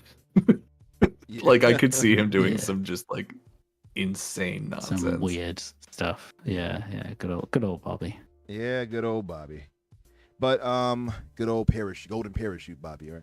No, but so let's wrap it up, guys. Luke Steele, our good brother Luke Steele, thank you for joining us, brother. Like I said, you're welcome. I did want bigger news for us to have you here to really get your thoughts on that, but it just didn't work out the way we wanted. But that doesn't stop us from having a games discussion, because it's a games podcast / multimedia and everything else. So I did want to get your take on games, because I know you're a gamer like us, so that is important as well. Could you tell everybody what you'll be up to on a week? I know you finished up Silo, you said, so not that, but what you'll be up to and where they can find you on Twitter or any other place that you might want them to follow you. Yeah, sure. No, thank you for having me. It's always a pleasure. And I mean, look, if this news drops soon, which it will, I'll be happy to come on and talk about it whenever it happens. So it'd be a lot of fun. But follow me on Twitter at LukeSteele90. I'm also on the Indie Gamers channel on YouTube, so specifically the Indie Game podcast, and a couple of other videos as well. So go check that out if you like indie games. Nice. And that's about it. Other than that, I'll probably I haven't had any wars with Florian on Twitter recently, so don't look out for that. In fact, I typed out a 30-minute response, 30-minute response, like basically a mini essay, a mini essay to one of his points, trying to disprove it, which completely wrong on. And he didn't even reply. So that was a waste of my life. Man, no, sometimes it's like that, man. I get you. If something I'm really impassioned about and somebody says something, I'm like, I'm gonna prove you wrong. I'll sit there all day typing up what I gotta type up. So I know what you mean. It gets like that. Yeah, I feel. Do you ever do the thing where you're like writing back a retort or something like that, and you have to read through it like 3 times just to make sure that you spelled everything right, because that no matter how strong that no matter how strong your argument is, if they come back at you with the star and it's they are instead, like with the apostrophe, then it's like, oh well, I'm sorry, my grammar has made me the idiot in this conversation. You're right, you got me. And don't let them be really astute and paying attention, because they'll call it out. Yeah, I've had Yeah, that happen. try drafting legal documents where a single word or a misplaced, piece of punctuation can fundamentally alter Oh wow. the nature of what As you a can see, clause of Your a contract Honor, means. he said No. your instead of you are. Well, you see, he put a Yeah. colon here, and it should have been a semicolon. So Right. actually, we own France. Give it to us now. We. No, yeah, brother. Thank you again, Danny, brother. Yeah, no problem. Thank you. Danny, where can people find you, and what will you be up to, brother? I'm doing all kinds of nonsense. I finally got some time off work, so I'm starting to make some videos again. I'm really excited about it. Recorded one just yesterday that I got to edit either tonight or tomorrow. Just breaking down some of the acquisition targets that we heard about from the FTC documents and stuff. So that was a really fun one. Should be up sooner rather than later. You can find me, of course, as always, on my personal YouTube channel of Daniel McG, or on Twitter at Daniel J McG, or of course on the Xbox Factor podcast with Infinite Umbra and Retri and Mr. Boomstick XL every Tuesday morning at 11 a.m. Central. So that's what I'll be up to. Nice. Myself, I'll be gaming, playing Diablo 4, trying to get myself to level 100. Beating Uber Lilith eventually, and Is she really called Uber Lilith, like yeah, Uber Mensch or that's something? the second version. What of is her, that? at least. Yeah, the second version of her is Uber Lilith. Oh my god! Does she like pick you up in a car and then you fight in the back seat? Right. You have reached your destination. Hell. But yeah. So I got that, and of course I've been playing that game on Game Pass called Fist, which was PlayStation exclusive for a while. It's with that rabbit. It's actually very fun. It's a Metroidvania, and I love Metroidvanias. So it's right up my alley. If you all haven't given that a try, give it a try. I think you'll like it. Visually is nice too, really nice. And of course tomorrow night we'll, I have Xbox Infinite podcast with myself, Risky for the Biscuit, Jedi Knight Peter, and Doom Cutie, who were in attendance earlier. So if you guys are, see Alakazam knows Uber Lilith is no joke. I went to her at level 75 just to, because there's a dungeon cap for it, and she hit me one time and it killed me. One hit, that was it. When you beat her, do you have to do Uber Executive Lilith? Right. No, then you move on to Lyft Lilith. Oh, Yeah. It's a worse service, but I guess that brings you closer to hell. There So you go. The worse service it is, the closer to hell. You're in the 8th circle at that point.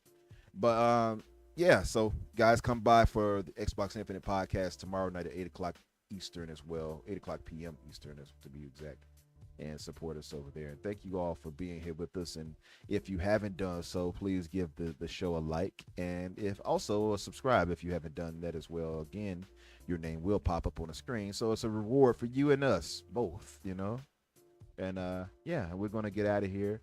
We will. absolutely. Yeah, we will see you guys next week.